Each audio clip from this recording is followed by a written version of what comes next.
আমাদের অনন্য স্টোরি সকল প্রকার পার্ট গল্প দেখতে আমাদের চ্যানেলটি সাবস্ক্রাইব করে পাশে থাকা বেল আইকনটিতে ক্লিক করে অল নোটিফিকেশন অন করে দিন। আজকের এই নিশি ভালোবাসি ভালোবাসি, নিকষ মেঘে তোমার ওই চোখ দেখেছি আজই আমি, মৃদু বাতাস বলেছিলে সেই তুমি, তোমারই মোহে হারাই আমি। আদিত্য এতক্ষণ নূরের মুখের উপর ঝুঁকে মুগ্ধ নয়নে তাকিয়ে হাত দিয়ে নূরের গালে স্লাইড করে মুচকি হেসে গানটা গাইল। আদিত্যের এত ভালোবাসায় আবেগে আবারও নূরের চোখ ভরে উঠল, চোখের কোণ দিয়ে অশ্রু গড়িয়ে পড়ল। আদিত্য ভ্রু কুঁচকে উদ্বিগ্ন হয়ে পড়ল।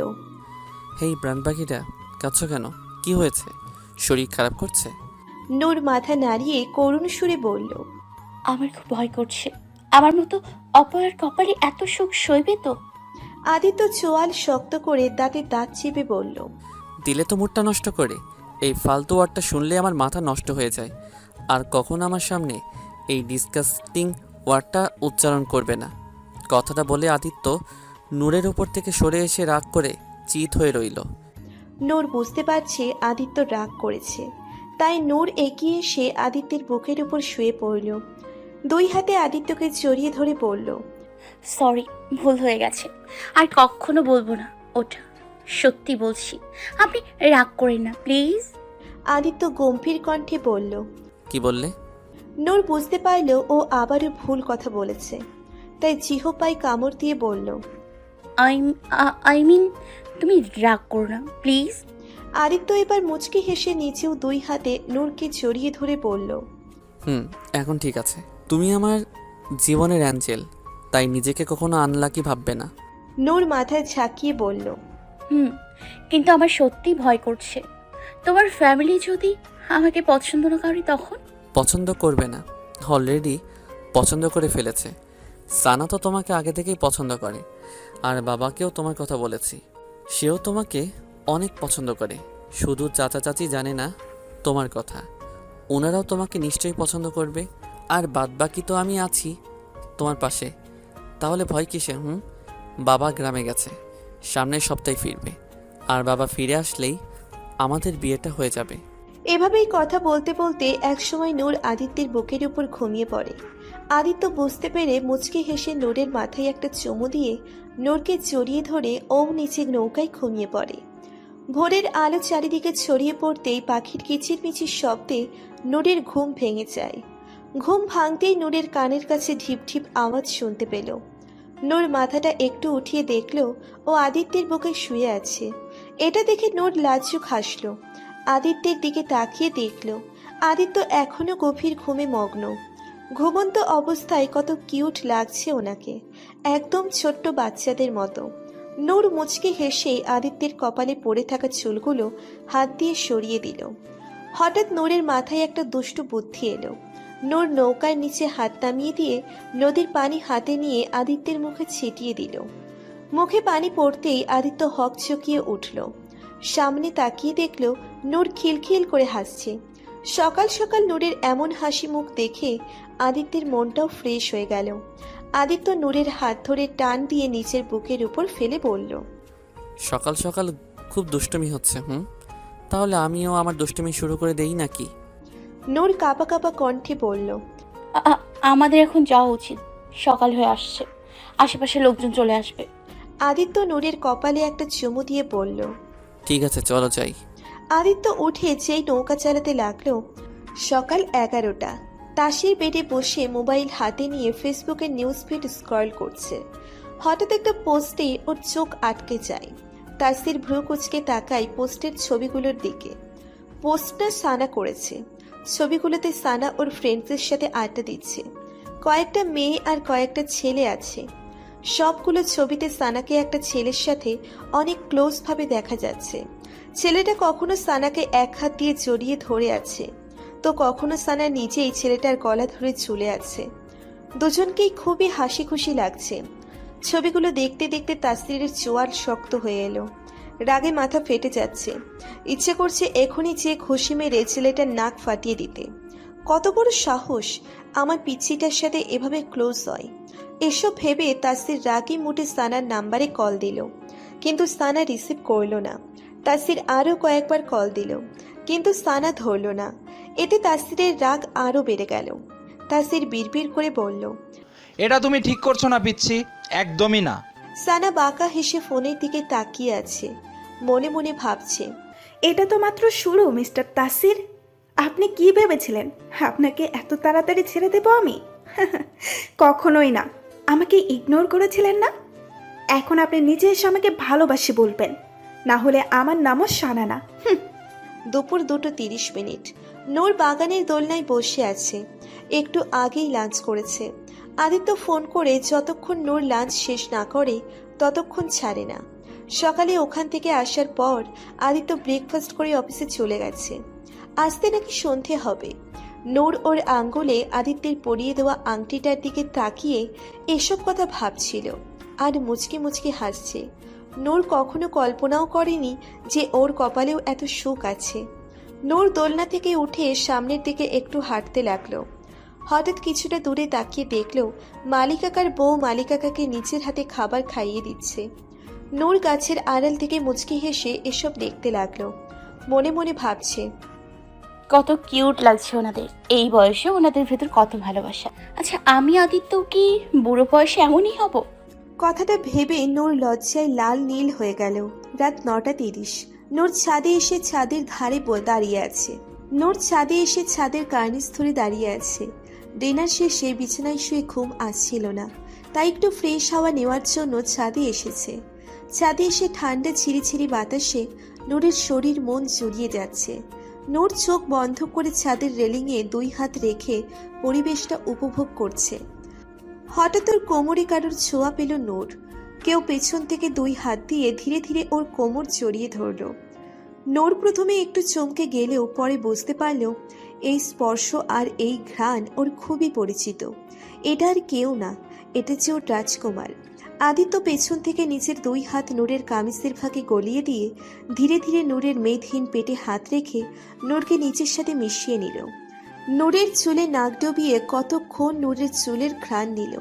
নূরের এদিকে কাঁপা কাঁপা সুর হয়ে গেছে, নিঃশ্বাস ঘন হয়ে আসছে। আদিত্য হাত দিয়ে নূরের পিঠের উপর থেকে চুলগুলো সরিয়ে একপাশে রাখল। মুখ নামিয়ে নূরের ঘাড়ের খোলা জায়গায় ঠোঁট ডুবিয়ে ডিপলি চুমু খেল। আদিত্যের স্পর্শে নূরের যেন দম বন্ধ হয়ে আসছে। শিহরণে নূরের ঘাড়টা হালকা বাঁকা হয়ে গেল। আদিত্য ঘাড় থেকে চুমু দিতে দিতে ঠোঁট দিয়ে স্লাইড করে কানের কাছে এসে কানে একটা চুমু দিয়ে নেশা ভরা কণ্ঠে বলল, আমার প্রাণ পাখিটা এখানে, আর আমি পুরো বাসায় খুঁজছি। তুমি জানো, তোমাকে এক মুহূর্ত চোখের আড়াল হতে দেখলে আমার দমটাই বন্ধ হয়ে আসে।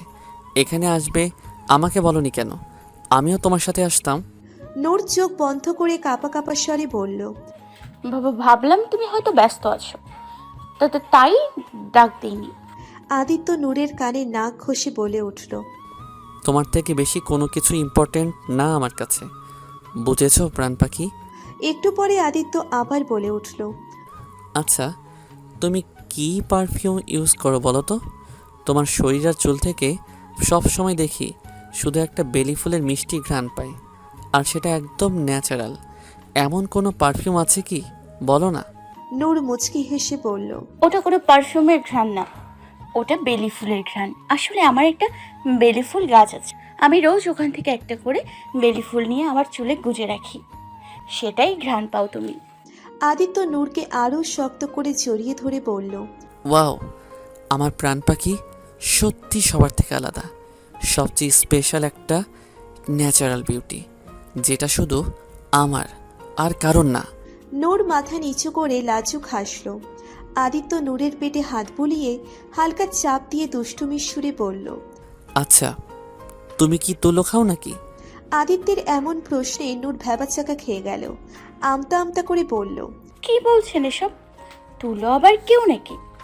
আদিত্য নূরের পেটে হাত বুলিয়ে বলল, তা না হলে তোমার শরীর এত নরম আর সফট কিভাবে?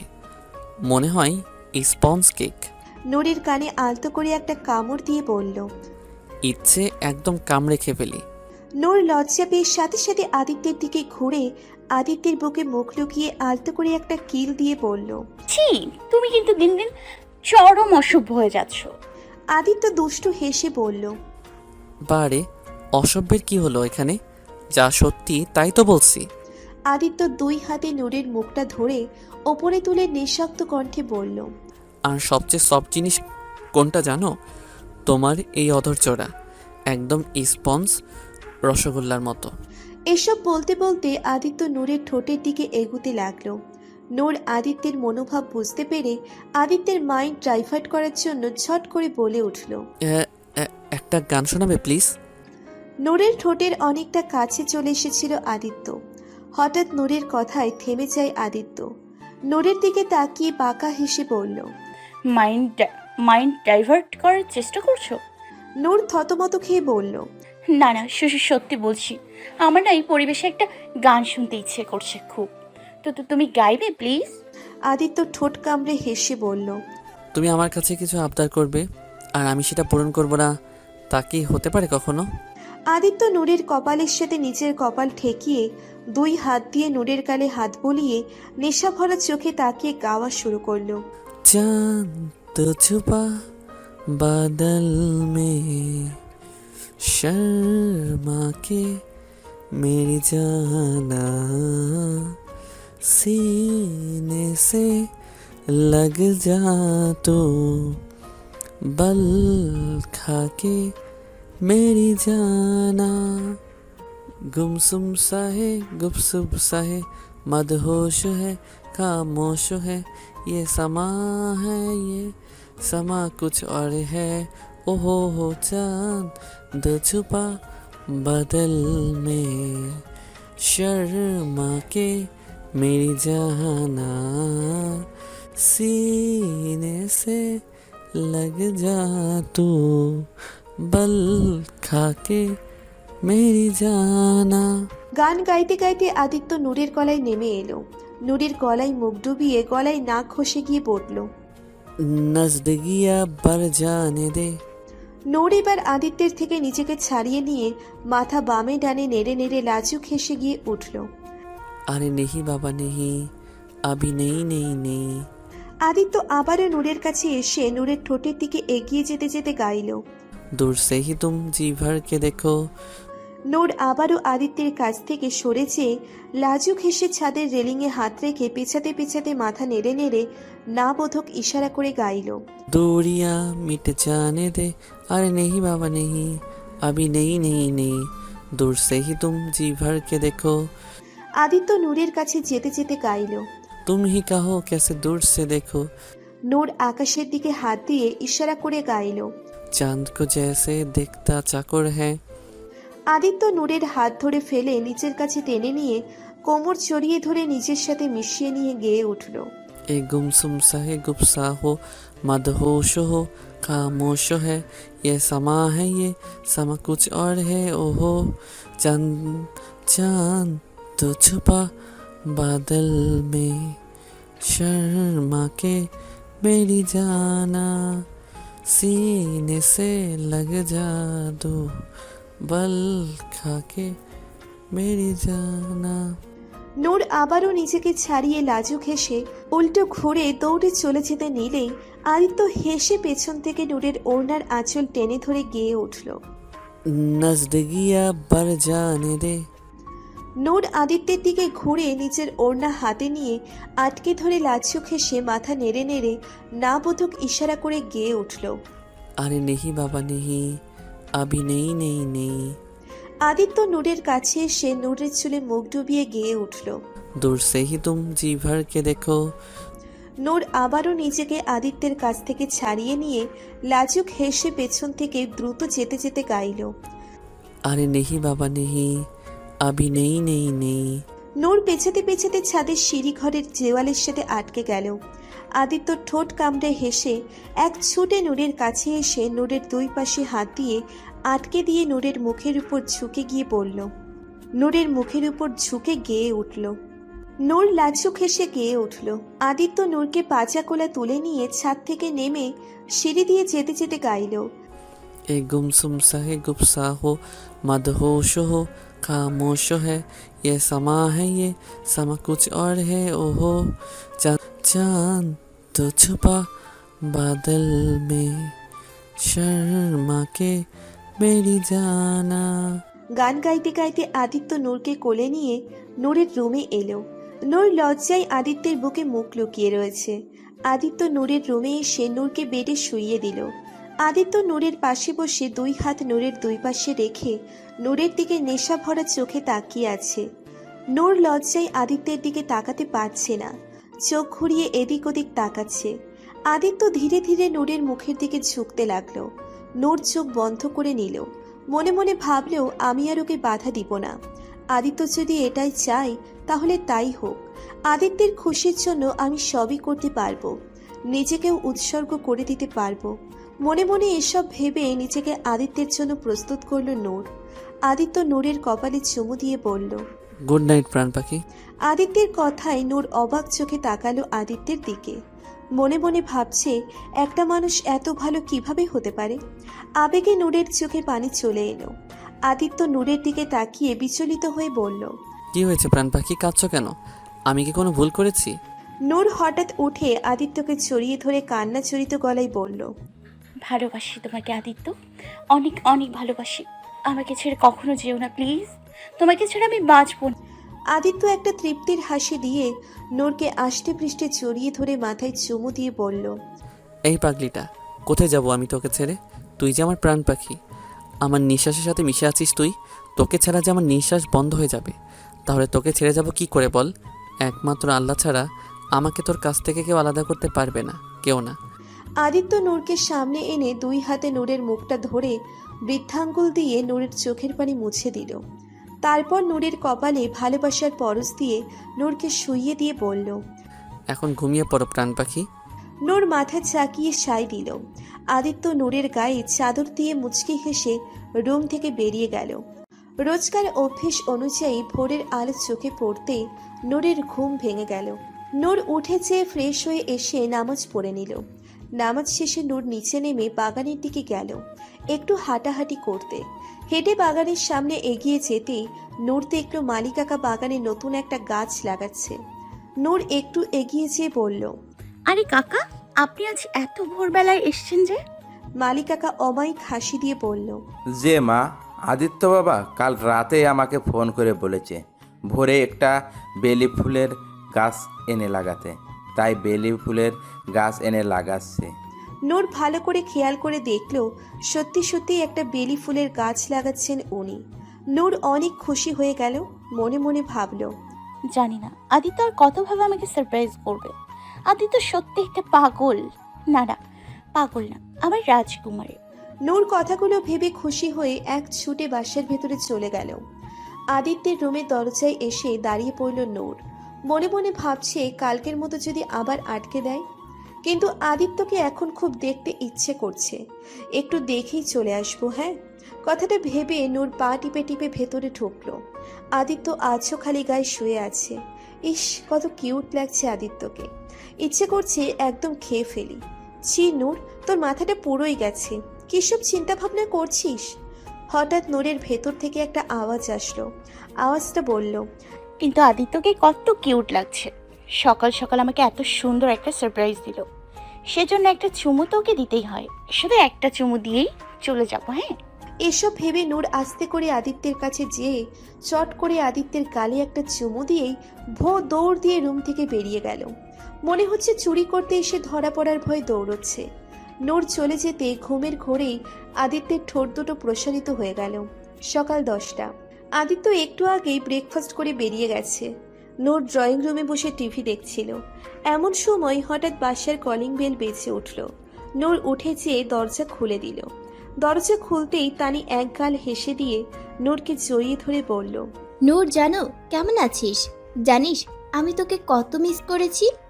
নূরও খুশি হয়ে হেসে দিয়ে বলল, ভালো আছি, আর আমিও তোকে অনেক মিস করেছি। নূর তানিকে ভেতরে নিয়ে গেল। তানি নূরের দিকে তাকিয়ে বলল, কিরে তুই এখনো রেডি হসনি কেন? মেহমানটা একটু পরেই চলে আসবে। নূর ভ্রু কুচকে বলল, রেডি হব কেন? আর কিসের কোথাকার মেহমান? তানি নূরের হাত ধরে টেনে নূরের রুমের দিকে নিয়ে যেতে যেতে বলল, আরে এসব কথা পরে হবে, আগে তুই তাড়াতাড়ি চল তো, তোকে রেডি করিয়ে দেই। ওরা যে কোনো সময় চলে আসবে, তাড়াতাড়ি চল। তানি নূরকে টেনে ওর রুমে নিয়ে এলো। তারপর নূরের কাবার থেকে একটা শাড়ি বের করে নূরের সামনে ধরে বলল, যা তুই ওয়াশরুম থেকে ব্লাউজ পেটিকোট পরে আয়, তারপর আমি তোকে এই শাড়িটা পরিয়ে দিচ্ছি। তানির কাজকর্ম নূর কিছুই বুঝতে পারছে না। নূর কনফিউজড হয়ে বলল, আরে শাড়ি কেন পরবো? আর কারাই বা আসবে? তুই সব কিছু ঠিক করে বল আমাকে। তানি একটু বিরক্তিকর ভঙ্গিতে বলল, দেখ, এত কথা বলার সময় নেই এখন, তুই তাড়াতাড়ি আগে রেডি হয়ে নে, পরে তোকে সব বলছি। নূর আর কোনো উপায় না পেয়ে তানির কথা মতো ব্লাউজ পেটিকোট পরে নিল। নূর বেরিয়ে আসলে তানি নূরকে সুন্দর করে শাড়িটা পরিয়ে দিল। নূর শুধু বারবার জিজ্ঞেস করছে হয়েছেটা কি, কিন্তু তানি যেন নূরের কথা কানেই শুনছে না।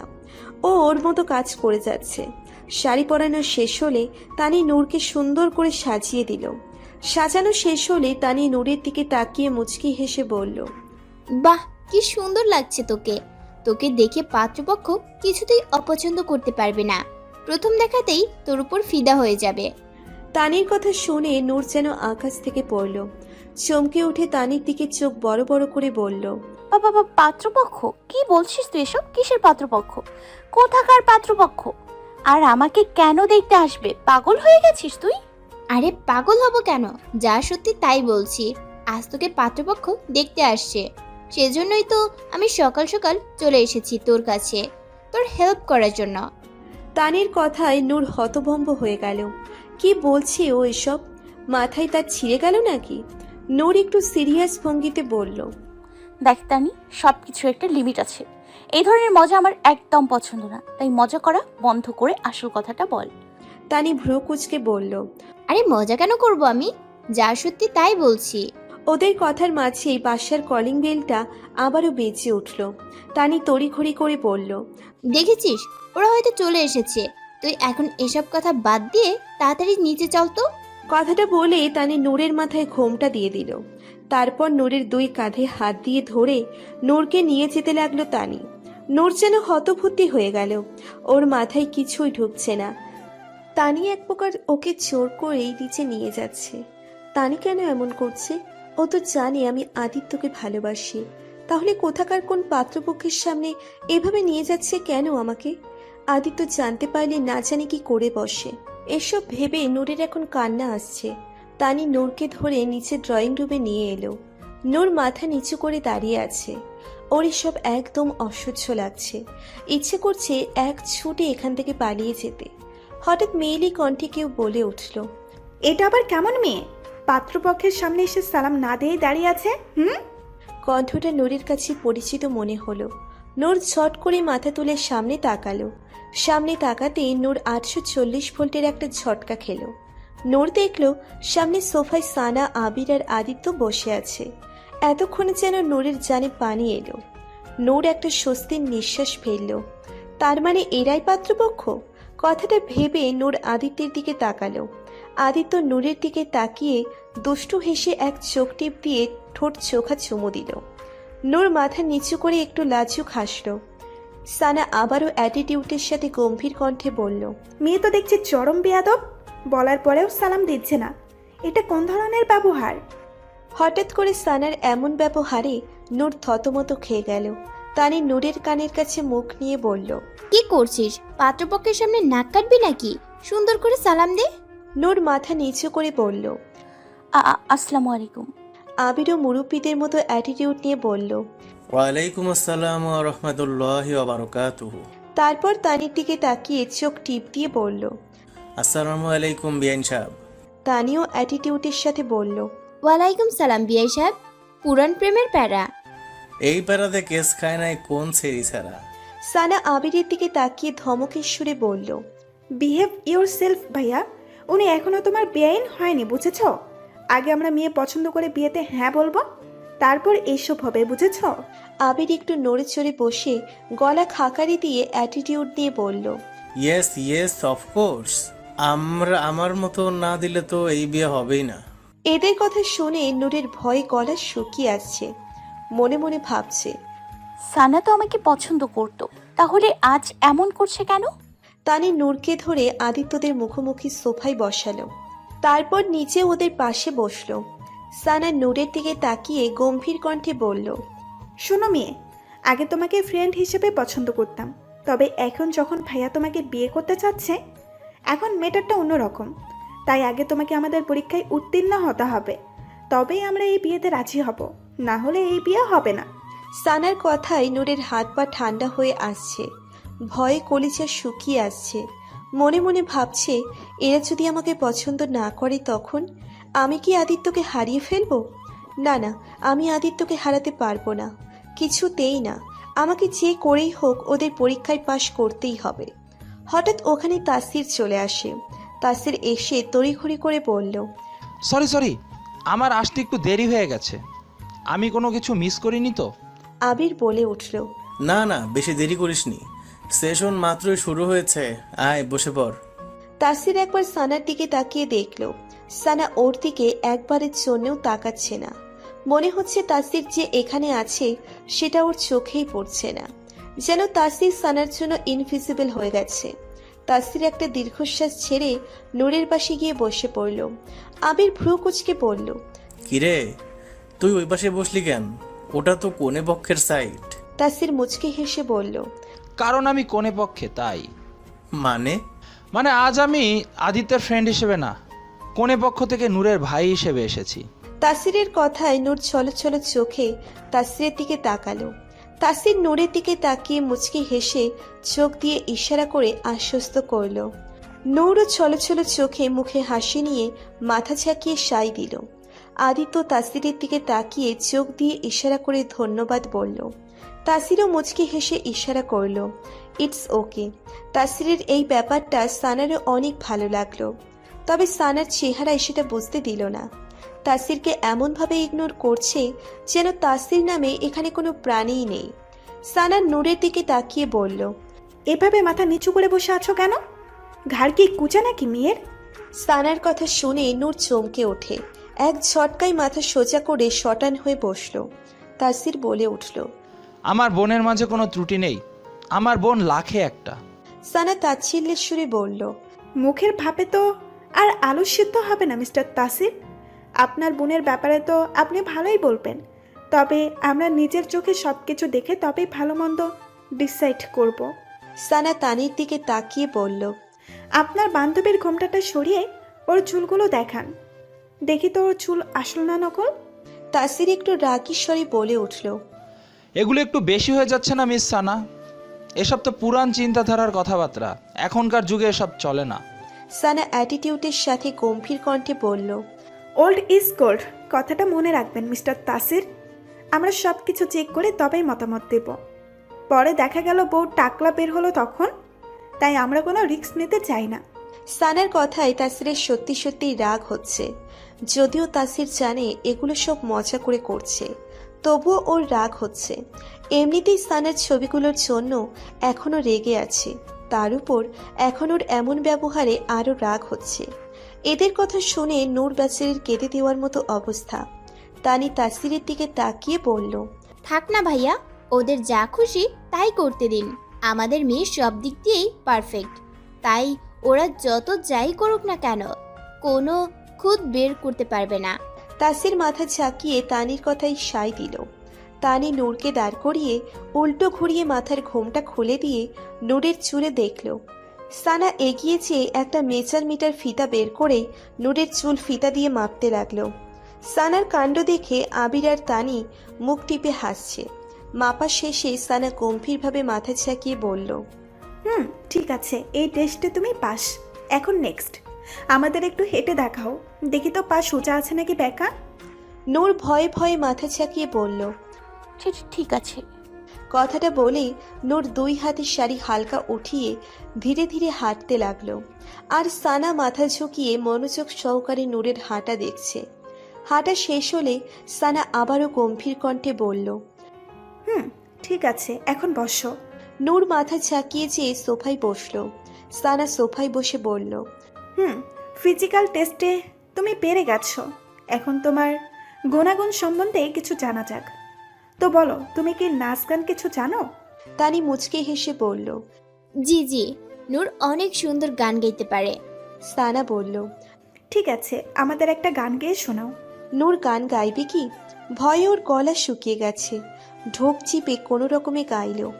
এইটুকু গাইতেই সানা হাত উঠিয়ে নূরকে থামিয়ে দিয়ে বলল, থাক থাক, হয়েছে, আমি বুঝতে পেরেছি। যাই হোক, শুধু গান বাজনা করলে তো আর হবে না। রান্না বান্না কি কিছু পারো? নূর কাঁপা কাঁপা কণ্ঠে বলল। জি জি জি বাবা পারি। সানা গম্ভীর কণ্ঠে বলল, শুধু মুখের কথায় তো আর ছিঁড়ে ভিজবে না, কাজ করে দেখাতে হবে।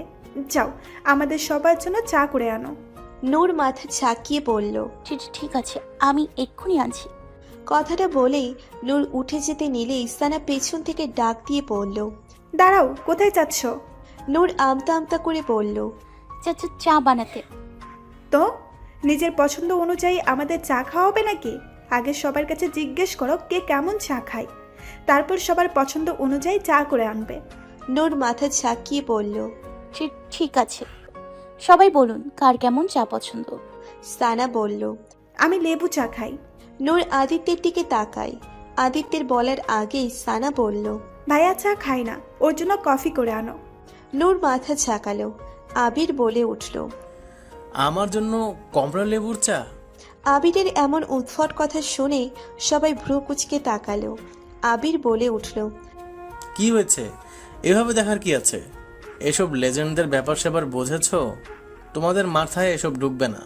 তানি বাঁকা হেসে বলল, আমরা ভাই নর্মাল মানুষ, কোনো এলিয়েন না, তাই আমরা তো নর্মাল চা খাবো। সবার চায়ের অর্ডার শোনার পর নূর কিচেনে গেল চা বানাতে। আবির তানির দিকে তাকিয়ে বলল, আপনি কি বলতে চাচ্ছেন? আমরা নর্মাল না, আমরা এলিয়েন? আপনি কিন্তু আমাদের ইনসাল্ট করতেছেন। আবিরের কথায় সবাই আবারও ভ্রু কুচকে আবিরের দিকে তাকালো। সানা বলে উঠল, ভাইয়া, তুমি কি আজকাল চাচের কাছ থেকে ইংরেজির ক্লাস নিচ্ছ নাকি? এইসব কি? আবির বলে উঠল, লেজেন্ড হয়েও এক মুশকিলে পড়ে গেছি, কেউ কিছু বুঝতেই চায় না। আবিরের কথায় সবাই হেসে দিল। আদিত্য সানার দিকে তাকিয়ে বলল, একটু বেশি হয়ে যাচ্ছে না এসব? এখন এসব বন্ধ করা উচিত, না হলে কিন্তু নূরের যে অবস্থা হয়েছে যে কোনো সময় ও কেঁদে ফেলতে পারে। সানা বলে উঠল, আর একটু সময় প্লিজ ভাইয়া। দেখো, তুমি আমাকে প্রমিস করেছো তুমি আমার প্ল্যানে সাপোর্ট করবে, তা না হলে কিন্তু আমি এই বিয়ের বিরুদ্ধে অবরোধ করে বসবো। আদিত্য মুচকি হেসে বলল, ওকে ওকে মেরিমা, তোকে প্রমিস করেছি। দেখি তো চুপ করে বসে আছি আমি, তবে আর বেশিক্ষণ করিস না, ঠিক আছে? তানি হেসে দিয়ে বলল।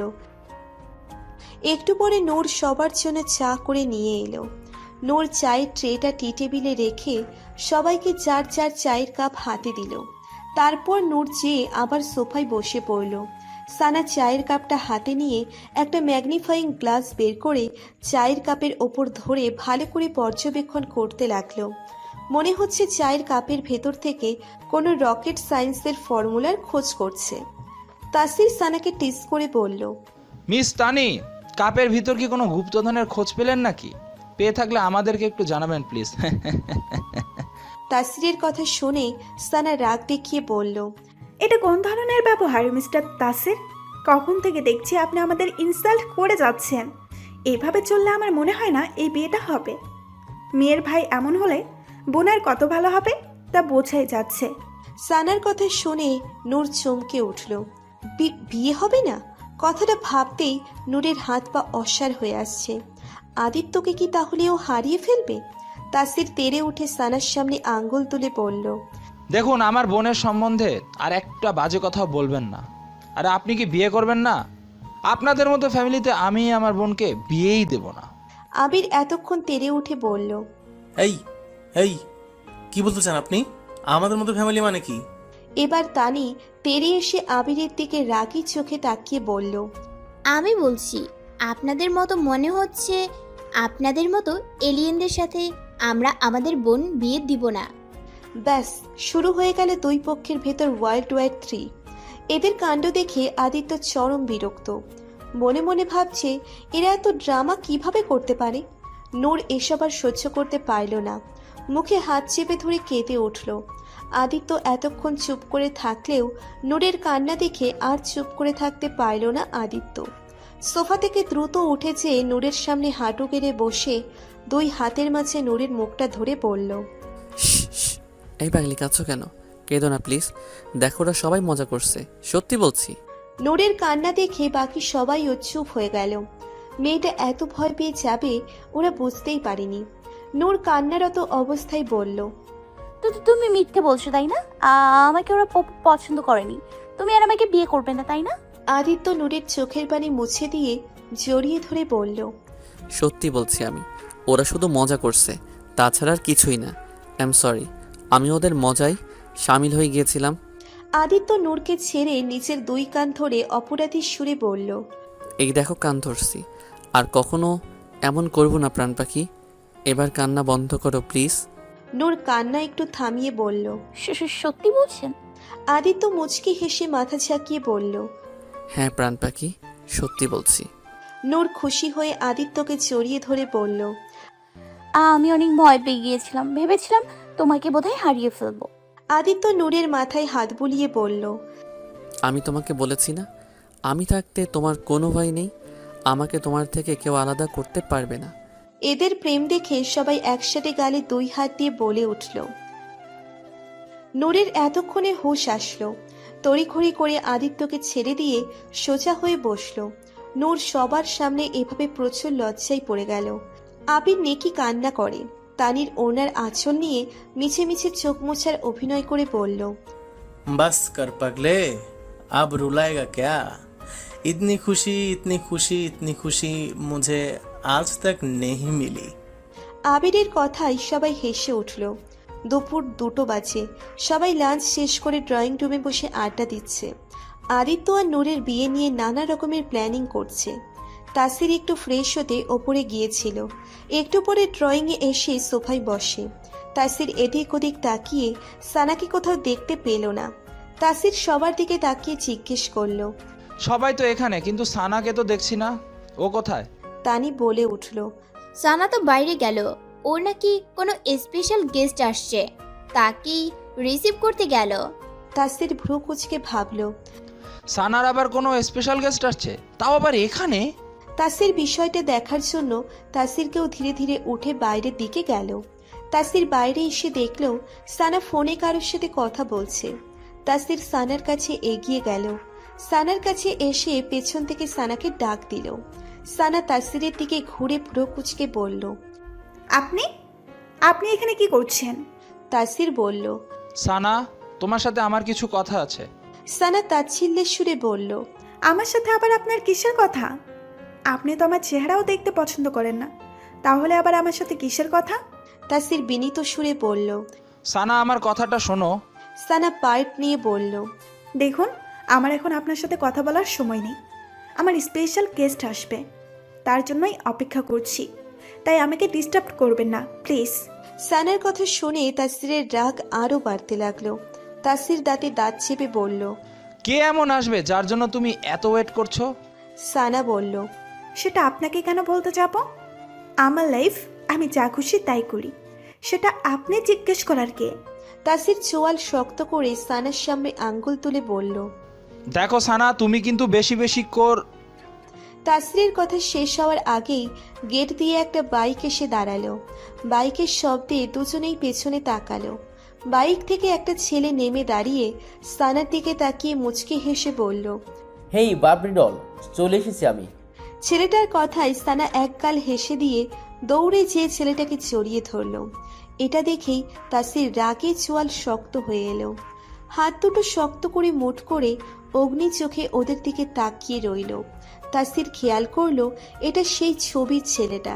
তাসির মনে মনে ভাবলো, এই ছেলেটার সাহস তো কম না, এখানেও চলে এসেছে, আবার আমার পিচ্ছির সাথে কেমন চিপকে আছে। ওকে তো আমি ছাড়বো না। তার আগে আমার সানার সাথে কথা বলতে হবে। সানা এবার বেশি বাড়াবাড়ি করছে। ওর সাহস কি করে হলো অন্য ছেলের সাথে এভাবে ক্লোজ হওয়ার? তুমি এসে গেছো? আমি এতক্ষণ তোমার জন্যই অপেক্ষা করছিলাম, চলো ভেতরে যাই। কথাটা বলেই সানা ছেলেটার হাত ধরে বাসার ভেতর যেতে লাগলো। সানা একবার আর চোখে তাসিরের দিকে তাকিয়ে দেখলো তাসির কেমন রাগে ফুঁসছে। এটা দেখে সানা বাঁকা হেসে তাসিরকে পাশ কাটিয়ে ছেলেটার হাত ধরে বাসার ভেতর গেল। ওরা চলে যেতেই তাসির পাশে থাকা একটা খালি টবে পা দিয়ে লাথি মেরে ফেলে দিল। তারপর নিচের চুল টেনে ধরে পাশে থাকা ছাতা বিশিষ্ট চেয়ারে বসে পড়ল। সানা ছেলেটাকে নিয়ে বাসার ভেতর আসতেই সবাই ওদের দিকে তাকালো। আদিত্য ছেলেটার দিকে তাকিয়ে হাসি মুখে বলল, আরে সাইম, তুই এখানে? What a present surprise. কেমন আছিস তুই? সাইম মুচকি হেসে বলল। ভালো ভাইয়া, তোমরা কেমন আছো? We are good. সাইম আবিরের দিকে তাকিয়ে বলল। WhatsApp bro? আবির হেসে দিয়ে বলল। Everything is up bro. Sana আদিত্যের দিকে তাকিয়ে বলল। ভাইয়া, আমি ওকে আসতে বলেছি, ভালো হয়েছে না? আদিত্য মুচকি হেসে বলল। হ্যাঁ পিচ্ছি, অনেক ভালো করেছিস। সানা শাইমকে তানিয়া নূরের সাথে পরিচয় করিয়ে দিল। শাইম নূরের দিকে তাকিয়ে বলল। ওয়াও ভাবি, আপনি সত্যিই অনেক সুন্দর। এই জন্যই তো আমাদের বালাসের ক্রাশ বয় আপনার প্রেমে পড়ে গেছে। ইস, ভাইয়ার আগে যদি আমি আপনাকে দেখতাম তাহলে আমি আপনাকে পটিয়ে ফেলতাম। শাইমের কথায় সবাই হেসে দিল। আদিত্য এক হাত নূরের পেছনে দিয়ে নূরের কাঁধ জড়িয়ে ধরে। শাইমের দিকে তাকিয়ে অন্য হাতের তর্জনী আঙ্গুল নাড়িয়ে না বোধক ইশারা করে বলল। Aha aha, no boy, no flirting with my women, she is only mine, okay? Shaim নিজের দুই হাত উপরে তুলে ঘাড় কাত করে আত্মসমর্পণের মতো করে বলল। Cool bro, I was just kidding. আমার এত তাড়াতাড়ি মরার কোনো শখ নেই, এখনো তো আমার বিয়েই হয়নি। শাইমের কথায় সবাই হেসে দেয়। তাসির এতক্ষণ ধরে বাইরেই বসে আছে আর রাগে ফুঁসছে। মনে মনে ভাবল, না, এভাবে বসে থাকলে চলবে না, সানার সাথে আমাকে কথা বলতেই হবে। মনে ভাবছে কথাটা ভেবে তাসির উঠে দাঁড়িয়ে ভেতরের দিকে গেল। ভেতরে ঢুকে তাসির দেখল সানা আর শাইম একসাথে অনেক ক্লোজ হয়ে বসে কিছু একটা নিয়ে হাসাহাসি করছে। এসব দেখে তাসিরের রাগে মাথা ফেটে যাচ্ছে। তাসির রাগে কটমট করতে করতে আর এক মুহূর্ত ওখানে না দাঁড়িয়ে হনহন করে উপরে চলে গেল। সানা আর চোখে তাসিরের চলে যাওয়া দেখে মনে মনে ভাবল, বেচারা মনে হচ্ছে একটু বেশি রেগে গেছে। এখন বুঝুক কেমন লাগে যখন ভালোবাসার মানুষ ইগনোর করে। কিছুক্ষণ পর সানা ফ্রেশ হওয়ার জন্য নিচের রুমের দিকে যেতে লাগলো। সিঁড়ি বেয়ে উপরে উঠে নিচের রুমে যেতে নিলেই হঠাৎ পাশের রুমে দরজা দিয়ে কেউ ওর হাত ধরে হ্যাঁচকা টান দিয়ে ভেতরে নিয়ে গেল। দরজা বন্ধ করে সানা দেওয়ালের সাথে চেপে ধরল। আচমকা এমন হওয়ায় সানা একটু ঘাবড়ে গেল। সামনে তাকিয়ে দেখল তাসির ওর দিকে অগ্নি দৃষ্টিতে তাকিয়ে আছে। সানা মনে মনে খুশি হলেও উপরে উপরে রাগ দেখিয়ে বলল, এসব কোন ধরনের ব্যবহার? আমাকে এভাবে এখানে আনার মানে কি? ছাড়ুন আমাকে। তাসির চোয়াল শক্ত করে দাঁতে দাঁত চেপে বলল, কে ওই ছেলেটা? আর ওর সাথে তোমার এত কিসের ঘেঁষাঘেঁষি? হ্যাঁ, তোমার সাহস কি করে হলো ওর সাথে এত ক্লোজ হওয়ার? সানা রাগী স্বরে বলল, সেটা জিজ্ঞেস করার আপনি কে? আমার পার্সোনাল ব্যাপারে আপনাকে কেন বলতে যাব? কে হন আপনি? আমার কোন অধিকারে এসব জিজ্ঞেস করছেন? সানার কথা শুনে তাসিরের রাগ আরো বেড়ে যাচ্ছে। তাসির দাঁত কিরমির করে বলল, সানা, ডোন্ট ট্রাই মাই প্যাশেন্স। আমি কিন্তু সহজে রাগি না, তবে একবার রেগে গেলে তখন কিন্তু আমার ভয়ঙ্কর রূপটা দেখতে পাবে, যেটা তোমার জন্য মোটেও ভালো হবে না। তাই আমার রাগ না বাড়িয়ে তাড়াতাড়ি করে বলো, ওই ছেলেটার সাথে এত ক্লোজ হওয়ার মানে কি? কে হয় ও তোমার? সানা বলে উঠল, আমার লাইফ আমার ইচ্ছে, যার সাথে খুশি তার সাথে ক্লোজ হব। এসব জেনে আপনি কি করবেন? শুনুন, আমি এই যুগের মেয়ে, আপনি তো আর আমাকে ভালোবাসেন না, তাই বলে কি আমি আপনার জন্য সারা জীবন বসে বসে কাঁদবো নাকি? আপনি ভালো না বাসলেও অনেক ছেলে লাইন ধরে আছে আমাকে পাওয়ার জন্য। আমিও তাদের ভেতর থেকে একজনকে বেছে নিব, তার সাথে ঘুরবো ফিরবো, মজা করব, যা খুশি তাই করব। দরকার হলে তাকে বিয়ে করে তার সাথে ফুল সজ্জাও করব। আর বলতে পারল না সানা। তার আগেই তাসির রাগে সানার ঠোঁট কামড়ে ধরল। হঠাৎ তাসিরের এমন অ্যাকশনে সানা ফ্রিজড হয়ে গেল। তাসির সানার ঠোঁট কামড়াতে লাগলো, নিজের যত রাগ সানার ঠোঁটের উপর ছাড়তে লাগলো। সানা নিজেকে ছাড়ানোর জন্য মোচড়ামুচড়ি করতে লাগলো, কিন্তু তাসিরের শক্তির সাথে পেরেও উঠছে না। ঠোঁটে ব্যথা পেয়ে সানার চোখ দিয়ে পানি গড়িয়ে পড়ল। সানার চোখের পানি তাসিরের ঠোঁটে লাগতেই তাসিরের হুঁশ আসে, তবে ও সানার ঠোঁট ছাড়ে না, কারণ তাসিরের এখন সানার ঠোঁটের নেশা ধরে গেছে। তাসির কামড়ানো বন্ধ করে সফটলি ভাবে সানার ঠোঁট চুষে নিতে লাগে। তাসিরের ভালোবাসার ছোঁয়ায় সানা ধীরে ধীরে শান্ত হয়ে আসে। সানার শান্ত হয়ে আসা দেখে তাসির সানার হাত ছেড়ে দিয়ে এক হাত সানার কোমরে রেখে আর এক হাত সানার কানের নিচে চুলের ভেতর দিয়ে সানাকে নিজের সাথে আরো মিশিয়ে নিয়ে আরো গভীরভাবে সানার ঠোঁটের স্বাদ নিতে থাকে। ভালোবাসার মানুষের এমন পাগল করা স্পর্শে সানাও আর চুপ থাকতে পারে না।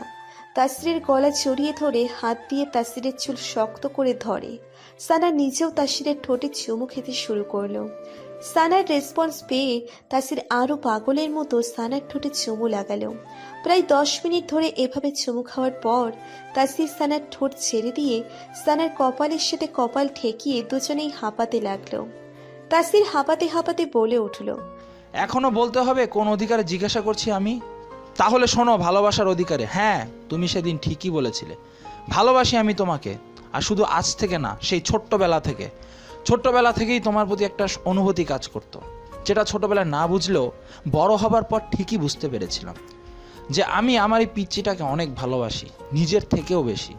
সানা অভিমানের সুরে বলল, মিথ্যুক, ভালোবাসলে তাহলে এতদিন বলেননি কেন? আর এত কষ্ট দিলেন কেন আমাকে? ভালোবাসলে কেউ কাউকে এভাবে কষ্ট দেয়? আপনি একটা পচা লোক, এতগুলো পচা, একদম ভালো না। কথাগুলো বলে সানা অভিমানে মুখটা আরেক দিকে ঘুরিয়ে নিল। তাসির সানার গালে হাত দিয়ে সামনের দিকে ঘুরিয়ে অপরাধীর সুরে আদুরে গলায় বলল, আই অ্যাম সরি বাবু, আসলে তুমি আমার থেকে অনেক ছোট, তাই তোমার সাথে কোনো সম্পর্কে জড়াতে সবসময় আমার বিবেকে বাধা দিত। আর তাছাড়া তুমি আদিত্যর বোন, তোমার সাথে সম্পর্ক জানালে আদিত্য যদি আমাকে ভুল বোঝে, সে ভয়ও হতো। তাই মনে মনে ঠিক করেছিলাম তোমাকে কখনো আমার মনের কথা বলবো না, সারা জীবন দূর থেকেই তোমাকে ভালোবেসে যাব। তবে কাল তোমাকে ওই ছেলেটার সাথে দেখে আমি বুঝতে পেরেছি যে আমার ধারণা ভুল। আমি তোমাকে না পেলে সেটা তবুও সহ্য করতে পারবো, তবে তোমাকে অন্য কারোর সাথে আমি সহ্য করতে পারবো না, কখনো না। বুঝতে পেরেছো? তাসিরের কথা শুনে সানা খুশি হয়ে ঠোঁট কামড়ে লাজুক হাসলো। তাসির আবার বলে উঠল, ও ছেলেটাকে তো কিছুতেই ছাড়বো না, ওর সাহস কি করে হলো তোমাকে ছোঁয়ার? ওকে তো আমি। তাসিরের কথা শেষ হওয়ার আগেই সানা তড়িঘড়ি করে বলে উঠল, ও শাইম ভাইয়া, আমার খালার ছেলে, আমরা আপন ভাই বোনের মতোই। আসলে আমরা সমবয়সী তো, তাই আমাদের ভেতরে বন্ধুত্বের মতো সম্পর্ক, তাছাড়া আর কিছুই না, সত্যি বলছি। তাসির কিছু একটা ভেবে ভ্রু কুঁচকে বলে উঠল, 1 মিনিট, তার মানে তুমি ইচ্ছে করে এসব করেছো তাই না? যাতে আমি এসব রেগে গিয়ে তোমাকে আমার মনের কথা বলে দেই, তাই না? তাসিরের কথায় সানা থতমত খেয়ে গেল। এই রে, ধরা খেয়ে গেলাম বুঝি। সানা একটা জোরপূর্বক হাসি দিয়ে বলল, না না, ছি ছি, কি কি কি বলছেন এসব? আমার মতো মাসুম ইনোসেন্ট বাচ্চার মাথায় এসব কুবুদ্ধি আসতে পারে নাকি? কখনোই না, তওবা তওবা। তাসির এক ভ্রু উঁচিয়ে সন্দেহের নজরে তীক্ষ্ণ দৃষ্টিতে তাকালো সানার দিকে। অবস্থা বেগতিক দেখে সানা ওখান থেকে বাঁচার জন্য দরজার দিকে তাকিয়ে হঠাৎ বলে উঠল, আরে ভাইয়া তুমি? সানার কথা শুনে তাসির ঘাবড়ে যেয়ে তড়িঘড়ি করে সানাকে ছেড়ে দিয়ে সরে দাঁড়ালো। সেই সুযোগে সানা ওখান থেকে দৌড়ে দরজার কাছে যেয়ে তাসিরের দিকে তাকিয়ে জিভ দেখিয়ে হেসে হেসে বলল, ওল্লা বানাইয়া বাড়া মাজা আইয়া। তাসির সানার দিকে ধেয়ে যেতে যেতে বলে উঠল, তবে রে দাঁড়াও, দেখাচ্ছি মজা। আমাকে বোকা বানানো, আজ তোমার খবর আছে। সানাকি আর বাইকে এক ছুটে ফুরুত ওখান থেকে। তাসির দরজা পর্যন্ত এসে থেমে যায়। এক হাত কোমরে রেখে আর এক হাত দিয়ে নিচের চুল টেনে ধরে ঠোঁট কামড়ে হেসে মাথা নেড়ে নেড়ে বলল, পাগলি একটা, আসলেই পিচ্ছি। বিকেল 5:30। আবির তানির হাত ধরে ছাদে নিয়ে এলো।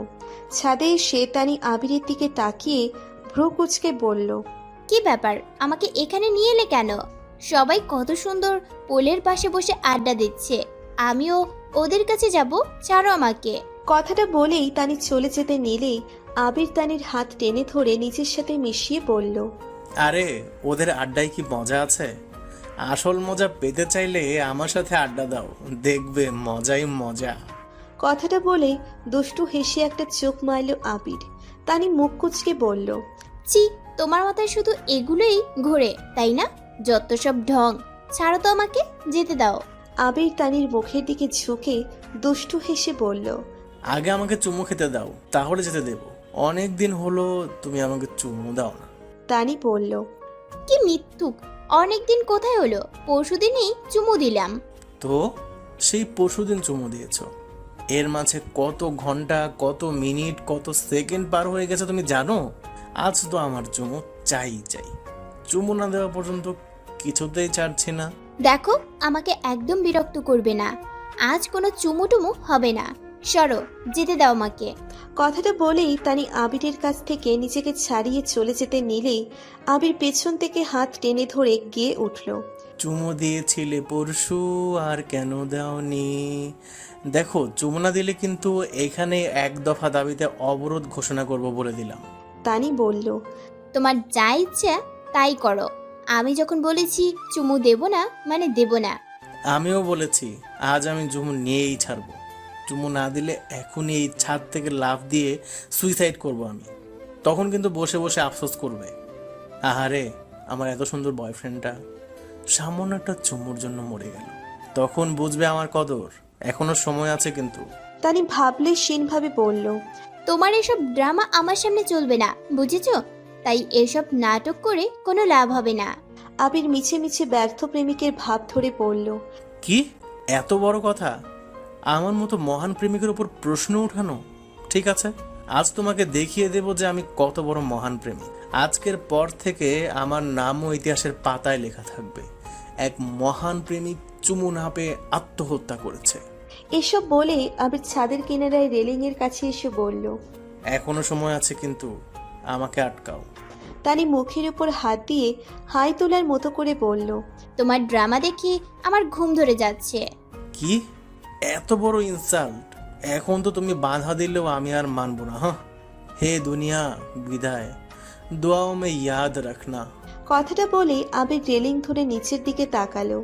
ভেতরে ভেতরে ভয়ে হাঁটু কাঁপছে, কিন্তু তানির সামনে কিছুতেই নত হবে না।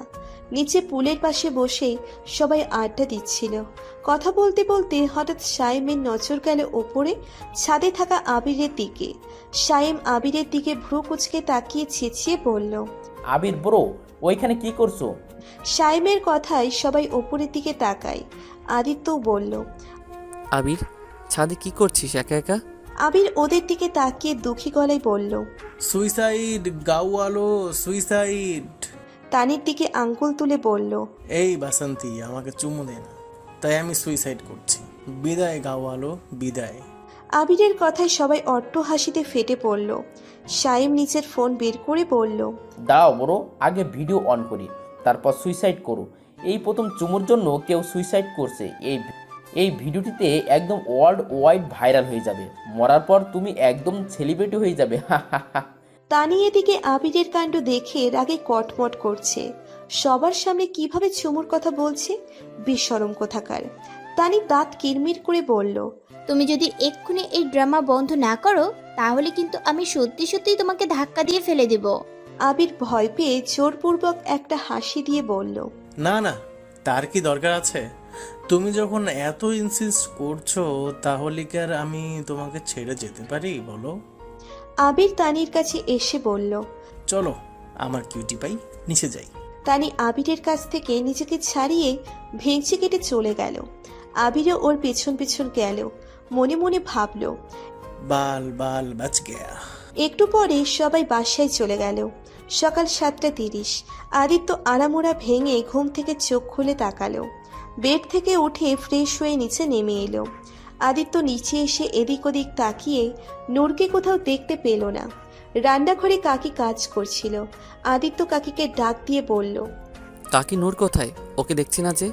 কাকি বলল, নূর তো এখনো ঘুম থেকে ওঠেনি। কথাটা শুনে আদিত্য একটু অবাক হলো। মনে মনে ভাবল, স্ট্রেঞ্জ, প্রতিদিন তো আমার আগেই উঠে যায়, আজ এখনো ওঠেনি। কথাটা ভেবে আদিত্য নূরের রুমের দিকে গেল। নূরের রুমের দরজায় এসে দরজাটা একটু খুলে দেখল নূর কাঁথা মুড়ি দিয়ে শুয়ে আছে। তার মানে নূর সত্যি সত্যিই ঘুমোচ্ছে। আজ হয়তো একটু বেশি ঘুম ওর। থাক, ডাকার দরকার নেই, ঘুমাক নূর পাখিটা। মনে মনে এসব ভেবে আদিত্য মুচকি হেসে ওখান থেকে চলে যায়। আদিত্য বাইরে বেরিয়ে জগিং করতে যায়। 1 ঘন্টা জগিং করার পর আদিত্য বাসায় ফিরে আসে। বাসায় এসে নিজের রুমে গিয়ে শাওয়ার নিয়ে নিল। তারপর অফিসের জন্য রেডি হয়ে নিচে নেমে এলো। ব্রেকফাস্ট টেবিলে যেয়ে দেখলো নূর নেই। আদিত্য ভ্রু কুচকে কাকিকে ডাক দিয়ে জিজ্ঞেস করলো। নূর নাস্তা করতে আসেনি কেন? কাকি বলল। নূর মা তো এখনো ঘুম থেকে উঠেনি। আদিত্য এবার একটু চিন্তায় পড়ে গেল। এত বেলা হয়ে গেছে, তবুও ঘুম থেকে উঠছে না, ব্যাপার কি? শরীর খারাপ করলো না তো? কথাগুলো ভেবে আদিত্য আবারও নূরের রুমের দিকে গেল। নূরের রুমের দরজা খুলে ভেতরে ঢুকে দেখলো নূর এখনো কাঁথা মুড়ি দিয়ে মাথা ঢেকে কাত হয়ে গুটিসুটি মেরে শুয়ে আছে। আদিত্য নূরের মাথার কাছে নিচু হয়ে হাঁটু গেড়ে বসে। কাঁথার উপর দিয়ে নূরের মাথায় হাত বুলিয়ে নরম স্বরে আস্তে করে বলল। নূর, নূর পাখি, উঠে পড়ো এবার। দেখো কত বেলা হয়ে গেছে, উঠে নাস্তা করে নাও প্রাণ পাখি। নূর তাও উঠছে না, কোনো কথাও বলছে না। আদিত্য আবারও বলল। কি হলো, ওঠো না। আচ্ছা ঠিক আছে, নাস্তা করে আবার ঘুমিয়ে পড়ো কেমন? এখন তো ওঠো। নূর তবুও উঠছে না। আদিত্যের এবার সন্দেহ হতে লাগলো। আদিত্য খেয়াল করলো নূরের শরীর কেমন কেঁপে কেঁপে উঠছে। আদিত্যের এবার প্রচুর চিন্তা হতে লাগলো, কিছু একটা সমস্যা তো হয়েছেই। কথাটা ভেবে আদিত্য আর দেরি না করে এক টানে নূরের মাথার ওপর থেকে কাঁথাটা সরিয়ে ফেলল। নূরের মুখের দিকে তাকাতেই আদিত্য আঁতকে উঠল। আদিত্য দেখল নূর ঠোঁট কামড়ে নীরবে কাঁদছে। কান্নার কারণে নূরের চোখ মুখ প্রচণ্ড পরিমাণ লাল হয়ে আছে। চেহারায় কোনো কিছু যন্ত্রণার ছাপ স্পষ্ট বোঝা যাচ্ছে। ঘামে ভিজে চেহারার বেহাল অবস্থা নূরের। এমন অবস্থা দেখে আদিত্যের অন্তরাত্মা কেঁপে উঠল। বুকের ভেতর অসহ্য ব্যথা শুরু হয়ে গেল, গলা শুকিয়ে আসতে লাগলো। আদিত্য দ্রুত নূরের গালে হাত দিয়ে অস্থিরভাবে বলল। হেই প্রাণ পাখি, কি হয়েছে তোমার? এমন অবস্থা কি করে হলো? শরীর খারাপ করছে? কোথাও কষ্ট হচ্ছে? বলো না কলিজাটা, কি হয়েছে তোমার? নূর ঠোঁট কামড়ে নিচের কান্না আটকে কোনো রকমে মাথা নাড়িয়ে বলল। না না, কিছু হয়নি, আমি ঠিক আছি। মিথ্যে কেন বলছো? আমি স্পষ্ট দেখতে পাচ্ছি তুমি কান্না করছো। নিশ্চয়ই তোমার কিছু হয়েছে, বলো না প্রাণ পাখিটা। দেখো, আমার অনেক ভয় করছে। কি হয়েছে তোমার? বলো না সোনাটা। সত্যি বলছি, কিছু হয়নি আমার। আদিত্য বুঝতে পারলেও নূর এভাবে কিছু বলবে না, তাই আদিত্য নূরের গায়ের ওপর থেকে পুরো কাঁথাটা সরিয়ে ফেলল। কাঁথা সরাতেই নূর চোখ খিচে বন্ধ করে ফেলল। আদিত্য দেখল নূর হাত দিয়ে পেট চিপে ধরে শুয়ে আছে। বিছানার দিকে তাকাতেই আদিত্য বুঝতে পারল আসল ব্যাপারটা। আদিত্য আবারও নূরের মুখের সামনে বসে গালে হাত বুলিয়ে নরম সুরে বলল। তো এই ব্যাপারে আমার কাছ থেকে কেন লুকাচ্ছিলে? আমার কাছে কিসের লজ্জা তোমার? 2 দিন পরে আমি তোমার হাজব্যান্ড হব। তোমার ব্যাপারে সব কিছু জানার অধিকার আমার আছে, তাই না? তাহলে আমাকে না বলে নিজে নিজে কষ্ট পাচ্ছিলে কেন? নূর কিছুই বলছে না, চোখ দিয়ে শুধু অঝরে পানি পড়ছে। আদিত্য আবার বলে উঠল। খুব কষ্ট হচ্ছে প্রাণ পাখি, তুমি একটুখানি অপেক্ষা করো, আমি এক্ষুনি আসছি। কথাটা বলেই আদিত্য দ্রুত উঠে চলে যেতে নিয়ে কিছু একটা মনে করে আবার নূরের কাছে ফিরে এসে বলল। প্যান্ট আছে তোমার? নূর মাথা নিচু করে আস্তে করে বামে ডানে ঘোরালো, মানে নেই। আদিত্য আর এক মুহূর্ত দেরি না করে দ্রুত রুম থেকে বেরিয়ে গেল। নিচে নেমে কাকিকে ডাক দিয়ে বলল। শুনুন, আপনি একটু ডিম সিদ্ধ করুন আর দুধ গরম করুন। আর হ্যাঁ, আমি বাইরে যাচ্ছি, আপনি ততক্ষণ একটু নূরের কাছে থাকুন। কাকি বলল। ঠিক আছে। আদিত্য দ্রুত বেরিয়ে গেল। 10 মিনিট পরেই আদিত্য ফিরে এলো। হাতে কিছু জিনিস নিয়ে তড়িঘড়ি করে রুমের দিকে গেল। রুমে ঢুকে জিনিসগুলো টেবিলের উপর রেখে নূরের কাছে এসে 2 হাতে নূরকে পাজা কোলে তুলে নিল। ওয়াশরুমের ভেতরে এসে নূরকে নামিয়ে দিল। নূরের হাতে সেফটি প্যাড দিয়ে বলল। তুমি ফ্রেশ হয়ে নাও, আমি বাইরে ওয়েট করছি। তোমার হয়ে গেলে আমাকে ডাক দিও কেমন? নূর ইতস্ততভাবে বলল। আমার ড্রেস? ও হ্যাঁ, আমি তো ভুলেই গিয়েছিলাম। তুমি দাঁড়াও, আমি তোমার ড্রেস এনে দিচ্ছি। আদিত্য বলল। নূর মাথা ঝাঁকালো, মানে ঠিক আছে। আদিত্য বাইরে এসে কাবার থেকে নূরের একটা ড্রেস বের করে নূরের হাতে দিল। আদিত্য বাইরে এসে ওয়াশরুমের দরজাটা চাপিয়ে দিল। তারপর বেডের ওপর থেকে বেডশিটটা তুলে নিয়ে বাস্কেটের ভেতর রেখে দিল। কাবার্ড থেকে আর একটা বেডশিট বের করে বিছানার উপর পেতে দিল। তারপর নিচে যেয়ে একটা ট্রেতে করে দুটো সিদ্ধ ডিম, কিছু ফল আর 1 গ্লাস গরম দুধ নিয়ে এলো। রুমে এসে ট্রেটা বেডের পাশে ছোট্ট টেবিলের উপর রেখে ওয়াশরুমে দরজায় নক করে বলল। নূর পাখি, হয়েছে তোমার? ভেতর থেকে নূর বলে উঠল। হ্যাঁ হ্যাঁ হ্যাঁ, হয়ে গেছে। আদিত্য ওয়াশরুমের দরজা খুলে আবারও নূরকে কোলে তুলে নিল। বেডের কাছে এসে আদিত্য নূরকে কোলে নিয়ে বেডের উপর বসলো। নূরের গালে হাত বলিয়ে মায়া ভরা কণ্ঠে বলল। এখনো ব্যথা করছে? নূর মাথা নিচের দিকে রেখে ঝাঁকালো, মানে হ্যাঁ। আদিত্য বলল। চিন্তা করো না, আমি পেইন কিলার নিয়ে এসেছি। তুমি নাস্তা করে ওষুধটা খেয়ে নাও, দেখবে ব্যথা কমে যাবে। নূর করুণ সুরে বলল। আমি এখন কিছু খেতে পারবো না, প্লিজ। এখন কিছু খেলেই আমার বমি আসবে। আদিত্য নূরের গালে হাত বলিয়ে আদুরে গলায় বলল। তা বললে হয় বলো? নাস্তা না করলে মেডিসিন কিভাবে নিবে? খালি পেটে তো আর ওষুধ খাওয়ানো যাবে না, আর ওষুধ না খেলে তোমার কষ্টও কমবে না, তাই না? তাই প্লিজ খেয়ে নাও প্রাণ পাখি, প্লিজ। আদিত্য ডিমের প্লেটটা হাতে নিয়ে একটা ডিম নূরের মুখের সামনে ধরে বলল। এই নাও, লক্ষ্মী মেয়ের মতো ডিমটা খেয়ে নাও। নূর ডিমের দিকে তাকিয়ে মুখ বিকৃত করে করুণ সুরে বলল। ডিম? প্লিজ ডিম না। সকাল সকাল ডিম খেলে আমি সত্যি বমি করে ফেলবো। দেখো, ডিম দেখে আমার কেমন উকি আসছে। আদিত্য বলল। এমন করছো কেন? প্লিজ খেয়ে নাও না লক্ষ্মীটি। দেখো, এই সময় রক্তক্ষরণের কারণে মেয়েদের শরীরে অনেক ঘাটতি হয়ে যায়, তাই এই সময় বেশি বেশি করে প্রোটিন জাতীয় খাবার খাওয়া উচিত। তাই বমি আসলে আসবে, তবুও এখন এগুলো খেয়ে নাও প্লিজ। নূর আর উপায় না পেয়ে অসহায় মুখ করে কোনো রকমে ডিমটা খেয়ে নিল। ডিম খাওয়া শেষে আদিত্য নূরকে জোর করে কয়েক পিস ফল খাইয়ে দিল। তারপর দুধের গ্লাসটা নূরের সামনে ধরে বলল। এখনই দুধটা ফিনিশ করে ফেলো, তাহলে নাস্তা শেষ। নূর এবার আরো বেশি করুণ মুখ করে বলল। দেখো, তোমার সব কথাই মেনে নিয়েছি, কিন্তু এই দুধ না, প্লিজ। এটা আমি কিছুতেই খেতে পারবো না, প্লিজ প্লিজ, দয়া করো আমার উপর। আদিত্য এবার একটু ধমকের সুরে বলল। নোট দেখো, আমার রাগ উঠেও না, জলদি জলদি দুধটা ফিনিশ করো, তারপর ওষুধ খেতে হবে। নূরও এবার একটু শক্ত গলায় বলল। দেখো, তুমি কিন্তু এবার রীতিমতো টর্চার শুরু করে দিয়েছো। তবে যত যাই বলো না কেন, দুধ আমি কিছুতেই খাবো না। আদিত্য এবার রাগী স্বরে বলল।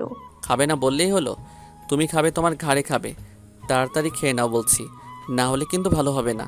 নূর অন্যদিকে মুখ ঘুরিয়ে বলল। খাবো না। আদিত্য বলল। ঠিক আছে, ভালো কথা শুনলে না তো, এখন দেখো আমি কি করি। দুধ তো তোমাকে আমি খাইয়েই ছাড়বো। কথাটা বলেই আদিত্য দুধের গ্লাসে চুমুক দিয়ে কিছু দুধ নিচের মুখে নিল। তারপর নূরের মুখে হাত দিয়ে নূরের মুখটা নিচের দিকে ঘুরিয়ে নূরের ঠোঁটে নিচের ঠোঁট চেপে ধরল। তারপর নিচের মুখে থাকা দুধগুলো নূরের মুখে ঢেলে দিল। নূর দুধটা না গেলা পর্যন্ত আদিত্য নূরের ঠোঁট চেপে ধরে থাকলো। নূরের দম বন্ধ হয়ে আসছিল, তাই আর উপায় না পেয়ে দুধটা গিলে ফেলল। এভাবেই আদিত্য পুরোটা দুধ নূরকে খাইয়ে দিল। দুধ খাওয়ানোর শেষে আদিত্য নূরের ঠোঁটে একটা চুমু দিয়ে বলল। আমাকে কখনো চ্যালেঞ্জ করতে আসবে না, বুঝেছো? পরিণতি সবসময় এমনই হবে। নূর অভিমানে মুখটা অন্যদিকে ঘুরিয়ে নিল। আদিত্য তা দেখে মুচকি হেসে বলল। হয়েছে, আর অভিমান করতে হবে না। এখন নাও, ওষুধটা খেয়ে নাও, তোমার ব্যথা কমে যাবে। ওষুধ খাওয়ানোর শেষে আদিত্য নূরকে কোলে নিয়ে বেডের মাথার সাথে হেলান দিয়ে পা দুটো টান করে বসে নূরের মাথায় হাত বুলিয়ে দিচ্ছে। আর নূর আদিত্যের গলা জড়িয়ে ধরে বুকে মাথা দিয়ে শান্তিতে আদিত্যের কোলে বসে আছে। মাথায় হাত বুলিয়ে দিতে দিতে আদিত্য নরম সুরে বলে উঠল।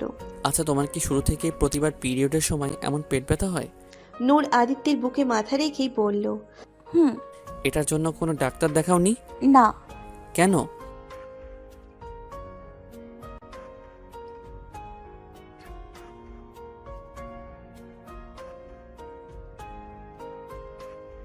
নূরের কথায় আদিত্যের বুকের হু হু করে উঠল। আদিত্য শক্ত করে নূরকে বুকের ভেতর জড়িয়ে ধরল। মনে মনে ভাবছে, আমি আমার প্রাণ পাখির জীবনে আরো আগে কেন এলাম না? তাহলে আমার প্রাণ পাখিটা এতদিন এত কষ্টে থাকতো না। নূরের সৎমার কথা মনে আসতে আদিত্য চোয়াল শক্ত করে দাঁতে দাঁত চেপে বলল। ওই ডিসগাস্টিং মহিলার নাম আর কখনো আমার সামনে নিবে না। আর হ্যাঁ, ওই মহিলা তোমাকে যা বলেছে ওগুলো সব ফালতু কথা। এভাবে আমি তোমাকে কষ্ট পেতে দিব না। আমি আজ বিকেলেই তোমাকে ডাক্তারের কাছে নিয়ে যাব, বুঝেছো? নূর আমতা আমতা করে বলল, ডাক্তারের কাছে যাওয়ার কি দরকার? এমনিতেই ঠিক হয়ে যাবে। আর তাছাড়া অন্য কোনো পুরুষের সামনে আমি এসব কিছুতেই বলতে পারবো না। অসুখ কখনো এমনিতে সারে না, বরং দিনে দিনে ওটা আরও বেড়ে গিয়ে বড় আকার ধারণ করে। তাই ডাক্তারের কাছে তো যেতেই হবে। আর চিন্তা করো না, তোমাকে কোনো পুরুষ ডাক্তারের কাছে যেতে হবে না। তোমাকে আমি কোনো মহিলা গাইনি ডাক্তারের কাছে নিয়ে যাব। তাহলে তো আর কোনো সমস্যা নেই, তাই না? নূর আদিত্যের বুকের ভেতরেই মাথা নাড়ালো, মানে না, কোনো সমস্যা নেই। নূর বলে উঠল, তোমার তো মনে হয় দেরি হয়ে যাচ্ছে, তুমি অফিসে যাবে না? আদিত্য বলল, তুমি ভাবলে কি করে তোমাকে এই অসুস্থ অবস্থায় রেখে আমি অফিসে চলে যাব? কখনোই না। তোমার থেকে ইম্পর্টেন্ট আমার কাছে আর কিছুই না, বুঝেছো? এসব বাদ দিয়ে এখন বলো তো, ব্যথা কি কমেছে একটু? নূর বলল। পেটের ব্যথাটা একটু কমেছে। আদিত্য কিছু একটা ভেবে নূরকে বালিশে শুইয়ে দিয়ে বলল, তুমি শুয়ে থাকো, আমি এক্ষুনি আসছি। কথাটা বলেই আদিত্য রুম থেকে বেরিয়ে গেল। 5 মিনিট পরেই আদিত্য হাতে করে একটা হট ব্যাগ নিয়ে এলো। আদিত্য নূরের কাছে এসে বলল, তুমি একটু কাত হয়ে সও, আমি তোমার পিঠে এই হট ব্যাগটা লাগিয়ে দিচ্ছি, দেখবে আরও আরাম পাবে। আদিত্যের কথা মতো নূর কাত হয়ে শুয়ে পড়ল। আদিত্য নূরের পেছনে বসে হট ব্যাগটা নূরের পিঠে মাচার উপর ধরে রাখলো। আদিত্যের এত কেয়ার দেখে আবেগে নূরের চোখে পানি চলে এলো। মনে মনে ভাবলো, আগে ভাবতাম আমি হয়তো দুনিয়ার সবচেয়ে অভাগী মেয়ে, তবে আদিত্যকে পেয়ে মনে হচ্ছে আমি পৃথিবীর সবচেয়ে ভাগ্যবতী মেয়ে। আদিত্য আমার জীবনের সত্যিকারের রাজকুমার। পেটের ব্যথার কারণে নূর সারা রাত ঘুমোতে পারেনি, তাই আদিত্যের কেয়ারে নূর আরামে ঘুমিয়ে পড়ল। আদিত্য অনেকক্ষণ ধরে নূরের পিঠে সেঁক দেওয়ার পর যখন বুঝতে পারল নূর ঘুমিয়ে পড়েছে, আদিত্য মুচকি হেসে নূরের কপালে একটা চুমু দিয়ে হট ব্যাগটা নূরের পিঠে রেখেই নূরের রুম থেকে বেরিয়ে আসে। নিজের রুমে এসে আদিত্য তাসিরের নাম্বারে ফোন দিল। তাসির ফোন রিসিভ করে বলল, হ্যাঁ আদি বল। আদিত্য বলল, আচ্ছা শোনো, আন্টি তো ডাক্তার, তো আন্টির পরিচিত কোনো ভালো ফিমেল গাইনি ডাক্তার আছে নাকি? থাকলে একটু আমাকে ডিটেলস দে। তাসির দুষ্টুমি করে বলল, ভাই তুই তো দেখছি 5G স্পিডের চেয়েও বেশি দ্রুত। মাত্র এই কয়দিনেই আমার বোনটাকে প্রেগনেন্ট করে ফেললি। কথাটা বলেই তাসির হাসতে লাগলো। আদিত্য একটা ধমক দিয়ে বলল, শাট আপ ইডিয়ট! তুই কবে থেকে আবিরের মতো থার্ড ক্লাস জোকস মারা শুরু করলি? এখানে নূর অসুস্থ আর তুই আছিস তোর মজা নিয়ে। তাসির বলল, ওকে ওকে সরি। আচ্ছা বলছি শোন, মায়ের এক ফ্রেন্ড আছে, অনেক ভালো ডাক্তার উনি। আমি তোকে ওনার ডিটেলস মেসেজ করে দিচ্ছি। ওকে। আদিত্য আর নূর ডাক্তারের চেম্বারের ডাক্তারের সামনে বসে আছে। আদিত্য নূরের হাত শক্ত করে ধরে বসে আছে। মনে মনে একটু ভয় পাচ্ছে নূরের জন্য। ডাক্তার নূরের দিকে তাকিয়ে বলল, তো মিস নূর, বলুন আপনার কি সমস্যা? নূর একবার আদিত্যের দিকে তাকালো। আদিত্য চোখ দিয়ে ইশারা করে আশ্বস্ত করে সব বলতে বলল। নূর মাথা ঝাঁকিয়ে সায় দিয়ে ডাক্তারকে সব কিছু খুলে বলল। ডাক্তার সব কিছু শুনে বলল, আসলে আমাদের সমাজে এই একটা কুপ্রথা চলে আসছে যে পিরিয়ডের ব্যাপারে কাউকে কিছু বলা যাবে না। একটা শরমের কথা, লোকে জানলে খারাপ বলবে এক্সট্রা। এই সব কারণে মেয়েরা নিজেদের পিরিয়ডের সমস্যাগুলো কাউকে খুলে বলে না, আর পরে এসব থেকে নানা ধরনের কমিউনিকেশন শুরু হয়। এমনকি এসব থেকে অনেক সময় জরায়ুর ক্যান্সারও আক্রান্ত হয়ে যায়। বাংলাদেশের বেশিরভাগ মেয়ে বা মহিলারা এসব অসচেতনতার কারণে পরবর্তীতে জরায়ুর ক্যান্সারে আক্রান্ত হয়। ডাক্তারের কথা শুনে আদিত্য নূরের হাত আরো শক্ত করে ধরল। ভয়ে ওর কলিজা শুকিয়ে আসছে। এসির ভেতরেও ঘেমে একাকার হয়ে যাচ্ছে আদিত্য। আদিত্য ডাক্তারের দিকে তাকিয়ে কম্পিত কণ্ঠে বলল, নূরের নিশ্চয়ই তেমন কোনো সমস্যা নেই, তাই না ম্যাম? ডাক্তার বলল, ওনাকে দেখে তো তেমন মনে হচ্ছে না, তবে এখনই কিছু বলতে পারছি না। আমি কিছু টেস্ট লিখে দিচ্ছি, এগুলো করে আনুন, তারপর রিপোর্ট দেখে সবকিছু ভালোভাবে বুঝতে পারবো। তারপর ডাক্তার কিছু টেস্ট লিখে দিল। আদিত্য নূরকে নিয়ে গেল টেস্টগুলো করানোর জন্য। 2 ঘন্টা পর সবগুলো টেস্টের রিপোর্ট নিয়ে ডাক্তারের কাছে আসলো ওরা। ডাক্তার রিপোর্টগুলো চেক করছে। আদিত্য আর নূর সামনে বসে আছে। ভয়ে আদিত্যের হাত পা ঠান্ডা হয়ে আসছে, বুকের ভেতর দুরু দুরু করছে। না জানি কি আসে রিপোর্টে। আদিত্য মনে মনে শুধু আল্লাহর কাছে প্রার্থনা করছে যেন রিপোর্টে সব ঠিকঠাকই আসে। একটু পরে ডাক্তার বলল, আল্লাহর রহমতে ওনার তেমন কোনো সমস্যা নেই। কথাটা শুনে আদিত্য এতক্ষণে আটকে রাখা দমটা ছাড়ল। এতক্ষণে ওর জানে পানি এলো। ডাক্তার আবার বলে উঠল, তবে মিস নূরের শরীরে হিমোগ্লোবিন অনেক কম। উনি হয়তো ঠিক মতন খাওয়া দাওয়া করেন না, তাই ওনার শরীরে অনেক ঘাটতি আছে। এইভাবে চলতে থাকলে উনি খুব দ্রুত অসুস্থ হয়ে পড়তে পারেন। তাই খাওয়া দাওয়া বিষয়টা খেয়াল রাখতে হবে। আর আমি কিছু ভিটামিন দিয়ে দিচ্ছি, এগুলো ওনাকে নিয়মিত নিতে হবে। আদিত্য বলল, ঠিক আছে ম্যাম, আমি এখন থেকে ওর সব কিছুর খেয়াল রাখবো। কোনো কিছুতে অনিয়ম হতে দেব না, আই প্রমিস। ডাক্তার দেখানো শেষে আদিত্য নূরকে নিয়ে গাড়িতে বসলো। গাড়িতে বসে আদিত্য নূরের উদ্দেশ্যে বলল, দেখলে তো ডাক্তার কি বলল। সো এখন থেকে খাবারে নো অনিয়ম, বেশি বেশি করে খাবার খেতে হবে। আমি নিজে তোমার খাবারের চার্ট বানিয়ে দেব, সেই অনুযায়ী তোমাকে খেতে হবে। আমার কথা অমান্য করলে তখন বুঝবে তোমার একদিনকে আমার যে কয়দিন লাগে। আদিত্যের কথায় নূর একটা শুকনো ঢোক গিলল। মনে মনে ভাবছে, আজ থেকে আমার উপর না জানি কত রকমের খাবারের অত্যাচার হবে। হে আল্লাহ, রক্ষা করো আমাকে। এর ভেতর আরো 3 দিন কেটে গেছে। এই 3 দিনে আদিত্যের মাত্রাতিরিক্ত কেয়ারে নূরের বেহাল অবস্থা। আদিত্যের খাবার খাওয়ানোর টর্চারে নূরের মনে হচ্ছে ওর পেটের ব্যথাটাও এর থেকে ভালো ছিল। কমসে কম কয়দিন পরই চলে যেত। কিন্তু আদিত্যের এই টর্চার মনে হচ্ছে আজ জীবনেও যাবে না। আয়নার সামনে বসে বসে এসব ভাবছিল নূর। হঠাৎ পেছন থেকে আদিত্যের আওয়াজে নূরের ভাবনায় ছেদ পড়ল। আদিত্য নূরের পেছনে এসে বলল, তুমি রেডি হয়েছো? নূর উঠে দাঁড়িয়ে আদিত্যের দিকে ঘুরে মুচকি হেসে বলল, হ্যাঁ, আমি তো রেডি, কিন্তু কে আসবে তাই তো বলছো না।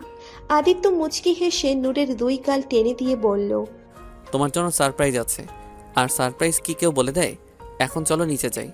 নূর মুচকি হেসে মাথা ঝাঁকিয়ে আদিত্যের সাথে নিচে গেল।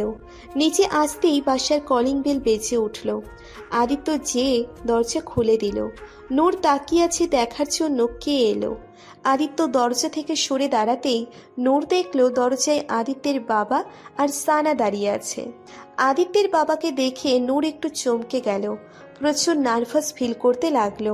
আদিত্য মুচকি হেসে ওর বাবাকে জড়িয়ে ধরে বলল, কেমন আছো বাবা? আদিত্যের বাবাও জড়িয়ে ধরে মুচকে হেসে বলল, আলহামদুলিল্লাহ ভালো আছি, তোমরা কেমন আছো? আমরা ভালো আছি। এসো বাবা, ভেতরে এসো। কথাটা বলে আদিত্য ওর বাবাকে ভেতরে নিয়ে আসতে লাগলো। হঠাৎ পেছনে তাকিয়ে দেখলো সানা গাল ফুলিয়ে অন্যদিকে তাকিয়ে আছে। আদিত্য সানার দিকে তাকিয়ে ভ্রু কুচকে বলল, কিরে তুই এখানে দাঁড়িয়ে আছিস কেন? ভেতরে আসবি না? সানা অভিমানী সুরে বলল, কেন আসবো? আমাকে তো কেউ চেয়েও দেখলো না, মনে হচ্ছে আমার কোনো কদর নেই। আদিত্য হেসে দিয়ে সানার কাছে যেয়ে সানাকে জড়িয়ে ধরে বলল, নেন, হয়েছে এখন প্রিন্সেস সাহেবা, এখন ভেতরে এসে আমাদের ধন্য করেন। সানা অ্যাটিটিউড নিয়ে বলল, ঠিক আছে ঠিক আছে, এত করে যখন বলছো তখন কি আর মানা করতে পারি? কথাটা বলেই সানা আর আদিত্য দুজনেই হেসে দিল। সবাই ভেতরে আসতেই নূর আদিত্যের বাবার দিকে তাকিয়ে নার্ভাস গলায় বলল, আসসালামু আলাইকুম। কেমন আছেন আঙ্কেল? আদিত্যের বাবা একটু গম্ভীর কণ্ঠে বলল। ভালো। আদিত্যের বাবার এমন গম্ভীর কণ্ঠ শুনে নূরের ভয় হতে লাগলো। মনে মনে ভাবছে, উনি কি আমাকে অপছন্দ করেন, নাকি আমার এখানে এভাবে থাকার বিষয়টি ওনার কাছে খারাপ লাগছে। উনি যদি এই বিয়েতে রাজি না হন তাহলে কি করব আমি? আদিত্যকে ছাড়া কিভাবে বাঁচবো আমি? ওকে ছাড়া তো আমি মরেই যাব। এসব ভেবে নূরের ভয়ে গলা শুকিয়ে আসছে। নূরের ভাবনার মাঝেই সানা দৌড়ে এসে নূরকে জড়িয়ে ধরে খুশি হয়ে বলল, ভাবি কেমন আছো আমার সুইট সুইট কিউট ভাবি? সানার মুখে ভাবি ডাক শুনে নূরের মনের ভিতর এক অন্যরকম খুশি অনুভব করলো। নূরও মুচকি হেসে বলল, আমি ভালো আছি, তুমি কেমন আছো? সানা নূরকে ছেড়ে দিয়ে হাসি মুখে বলল,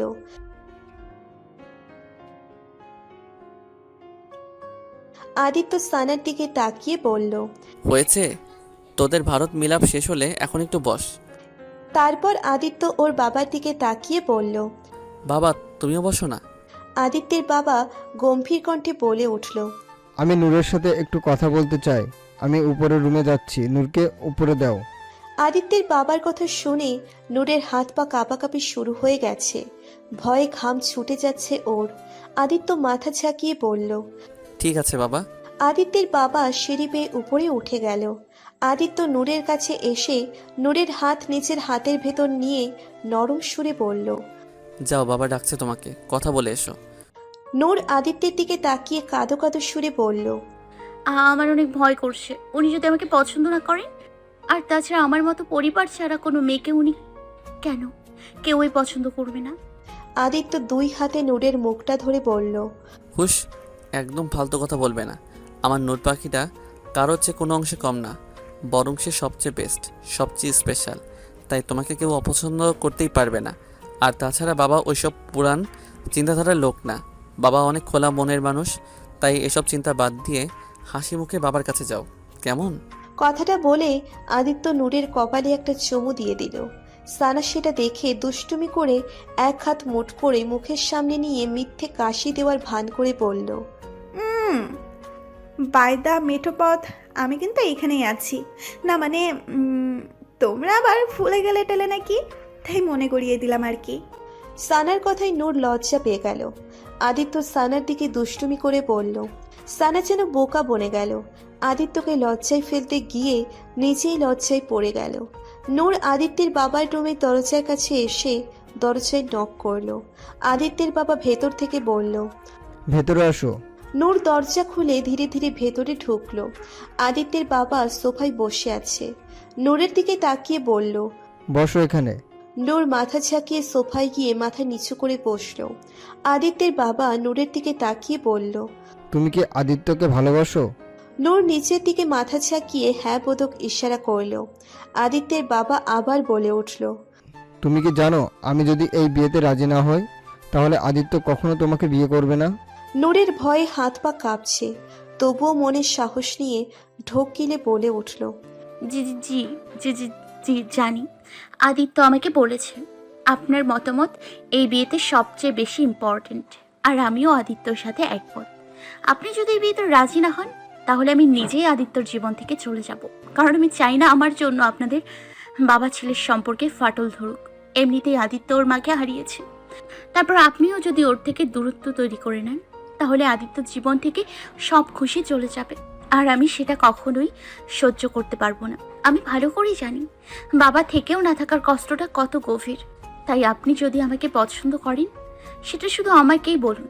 আমি চুপচাপ ওর জীবন থেকে অনেক দূরে চলে যাব। কিন্তু আদিত্যকে সেটা বলবেন না প্লিজ। কারণ আমি চাই না এই বিষয় নিয়ে আদিত্য আমার সাথে কোনো রকমের মনোমালিন্যতা করুক। নূরের কথাগুলো শুনে আদিত্যের বাবার মনটা ভরে উঠল। মনে মনে ভাবল, আদি সত্যিকারের একটা হিরো খুঁজে বের করেছে। আমি নিজেও হয়তো কখনো এত ভালো মেয়ে খুঁজে বের করতে পারতাম কিনা সন্দেহ। এসব ভেবে আদিত্যের বাবা গম্ভীর কণ্ঠে বলে উঠল। ঠিক আছে, আমি তোমাকে আমার বৌমা হিসেবে মানব না। কথাটা শুনে নূরের পায়ের নিচ থেকে মাটি সরে গেল। কানে শুধু এই কথাটাই বাজতে লাগলো। মাথার ভেতর যেন পুরো পৃথিবীটাই ঘুরছে। পুরো শরীর অবশ হয়ে আসছে। এখান থেকে উঠে যাওয়ারও শক্তি পাচ্ছে না। কোনো রকমে ঢোকিলে কাঁপা কাঁপা কণ্ঠে বলল। ঠিক আছে। কথাটা বলেই নূর কোনো মতে সোফার হাতলে ভর দিয়ে কাঁপা কাঁপা শরীরে উঠে দাঁড়িয়ে চলে যেতেই অগ্রসর হতেই আদিত্যের বাবা বলে উঠল। কোথায় যাচ্ছ? আমি কি বলেছি যেতে? বসো, আমার কথা এখনো শেষ হয়নি। নূর মাথা ঝাঁকিয়ে আবার বসে পড়ল। আদিত্যের বাবা একটু হেসে উঠে বলল। আরে বোকা মেয়ে, আমি তোমাকে বৌমা হিসেবে মানব না, কারণ আমি তোমাকে আমার মেয়ে হিসেবে মানতে চাই।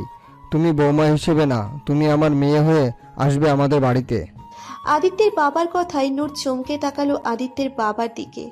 নিজের কানকেই যেন বিশ্বাস হচ্ছে না ওর। উনি সত্যিই আমাকে মেনে নিয়েছে? আমি সত্যিই আদিত্যের বউ হব? আদিত্যের বাবা নূরের মাথায় হাত বুলিয়ে বলল। কিরে মা, হবি না আমার মেয়ে, আমার সানার মতো আরেকটা মেয়ে? নূর ছলো ছলো চোখে আদিত্যের বাবার দিকে তাকালো। বাবার ভালোবাসার তৃষ্ণার্ত নূর। হঠাৎ করে বাবার ভালোবাসা আর স্নেহ পেয়ে আবাকে ফুপিয়ে কেঁদে উঠল নূর। আদিত্যের বাবা স্নেহ ভরা কণ্ঠে বলে উঠল। কিরে পাগলি, কাঁদছিস কেন? হবি না এই বুড়ো বাবার মেয়ে? নূর আদিত্যের বাবার দিকে অশ্রু ভরা টলটল চোখে তাকিয়ে ঠোঁটে প্রাপ্তির হাসি নিয়ে মাথা ঝাঁকিয়ে সাই জানালো। আদিত্যের বাবা অভিমানী সুরে বলল। কিন্তু আমি তোমার উপর রেগে আছি। নূর কান্নাটা একটু থামিয়ে ভ্রু কুঁচকে বলল। কেন? কি করেছি আঙ্কেল আমি? এই যে আবারও আমাকে আঙ্কেল বললে, এটা আবার কেমন কথা? বাবাকে কি কেউ আঙ্কেল বলে? তাই আমি রাগ করেছি। কথাটা বলে আদিত্যের বাবা মিছে মিছে অভিমান দেখিয়ে অন্যদিকে মুখ ঘুরিয়ে বসে রইল। নূর মুচকি হেসে কান ধরে ঠোঁট উল্টে অপরাধীর সুরে বলল। সরি বাবা, আর কখনো এমন ভুল হবে না। এবারের মতো মাফ করে দিন বাবা। আদিত্যের বাবা একবার আর চোখে নূরের দিকে তাকালো, তারপর হেসে দিয়ে নূরের দিকে তাকিয়ে বলল। ঠিক আছে, মনে থাকে জানো। নূর হেসে বলল। একদম মনে থাকবে। আদিত্যের বাবা মুচকি হেসে বলল। এখন থেকে আমরা দুজন এক টিমে, বুঝছো? আদি যদি তোমার সাথে কখনো খারাপ ব্যবহার করে তাহলে আমাকে বলবে, আমরা দুজন মিলে ওর ক্লাস নেব, ঠিক আছে? নূর হেসে দিয়ে বলল। ঠিক আছে বাবা। সানা হঠাৎ ওদের মাঝে এসে কোমরে হাত দিয়ে বলল। বারে, আমাকে ভুলে গেলে বুঝি? আমি তো তোমাদের টিমে, তাই না? আদিত্যের বাবা মুচকি হেসে বলল। তোকে কিভাবে ভুলতে পারি? তুই তো আমাদের টিম লিডার। সানা হেসে দিয়ে ওর বাবাকে জড়িয়ে ধরে বলল। একদম ঠিক বলেছ। ভাবি আসায় আমাদের টিমটা আরো মজবুত হয়ে গেছে। ভাবির সামনে তো ভাইয়াও হার মেনে নেবে। আদিত্যের বাবা এক হাতে সানাকে জড়িয়ে ধরে আছে, আর এক হাতটা এবার নূরের দিকে বাড়িয়ে দিল। নূর চোখে পানি আর মুখে হাসি নিয়ে আদিত্যের বাবার কাছে এগিয়ে গেল। আদিত্যের বাবা আর এক হাতে আলগা করে নূরকে জড়িয়ে ধরল। নূরের যেন আজ খুশির ঠিকানা নেই। নিজেকে আজ পরিপূর্ণ মনে হচ্ছে জীবনে আর কোনো কিছুর অভাব নেই। নূর আদিত্যের বাবার রুম থেকে বেরিয়ে এসে আদিত্যকে খুঁজছে। নিচে দেখতে পায়নি, তাই আদিত্যের রুমের দিকে যাচ্ছে।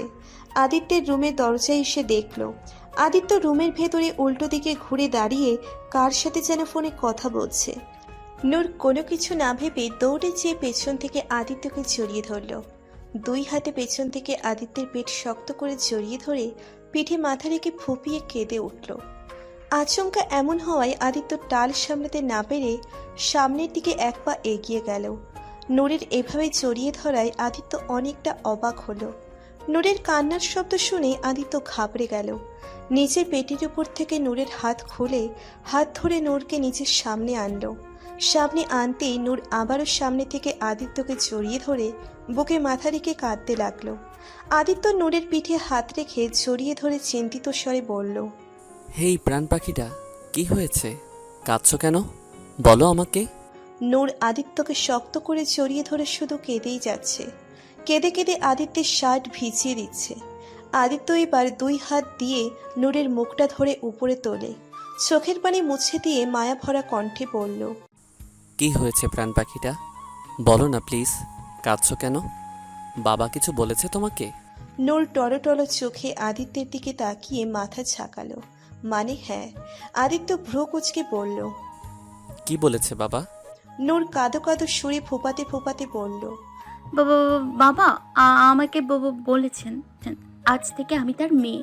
নূরের কথা শুনে আদিত্য একটা স্বস্তির নিঃশ্বাস ফেলল, তারপর মুচকি হেসে বলল। তো এটা তো খুশির কথা পাগলি, এতে কাদার কি হলো? নূর আবারও আদিত্যকে জড়িয়ে ধরে কান্না জড়িত কণ্ঠে বলল। সব তোমার জন্যই হয়েছে। তুমি ধীরে ধীরে আমার জীবনের শূন্যতা পূরণ করে দিচ্ছ। তুমি আমার জীবনে না আসলে আমি সব কিছুই পেতাম না। তুমি আমার জীবনের সত্যিকারের রাজকুমার। সত্যি ভালোবাসি তোমাকে রাজকুমার, অনেক অনেক ভালোবাসি। প্লিজ আমাকে কখনো ছেড়ে যেও না। তোমাকে ছাড়া আমি বাঁচবো না, কিছুতেই না। আদিত্য একটা তৃপ্তির হাসি দিয়ে নূরকে শক্ত করে নিজের বুকের মাঝে জড়িয়ে নিয়ে বলল।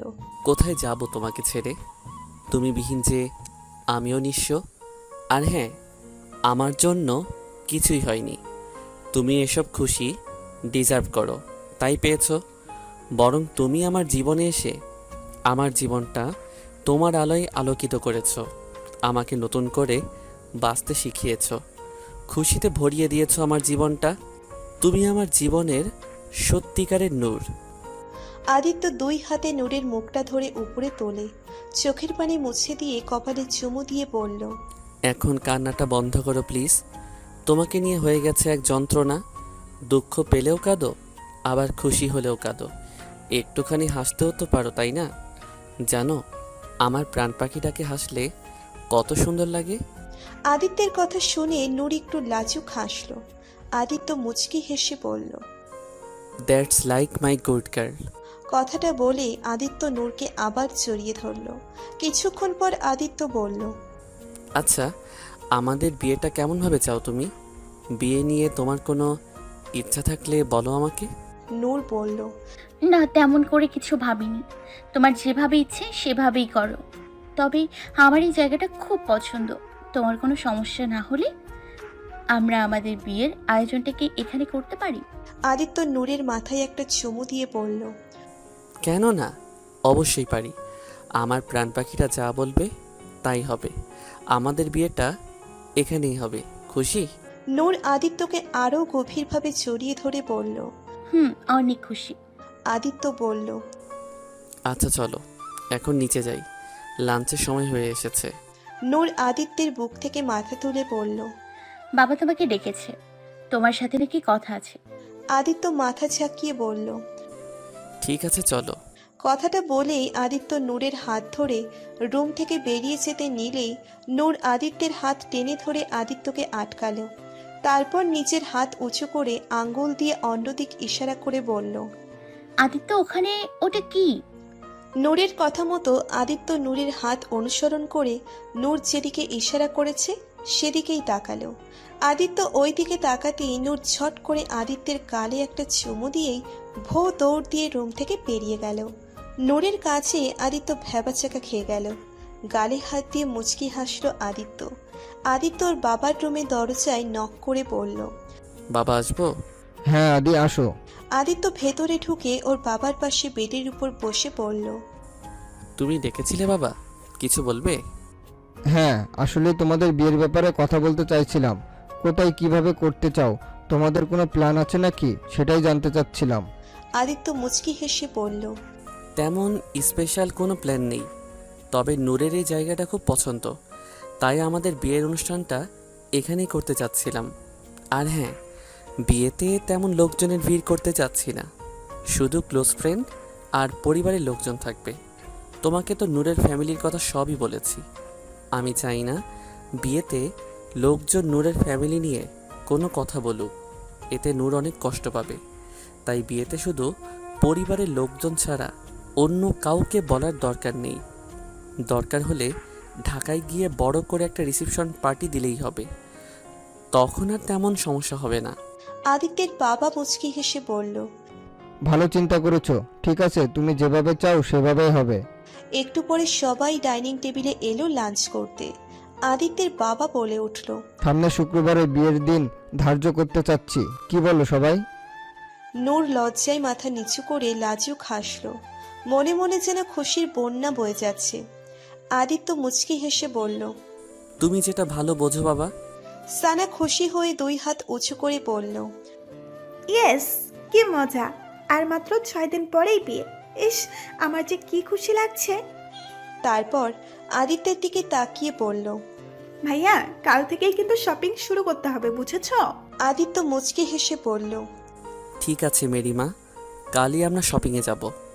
লাঞ্চ শেষ করে একটু পরে আদিত্যের বাবা আর সানা চলে গেল।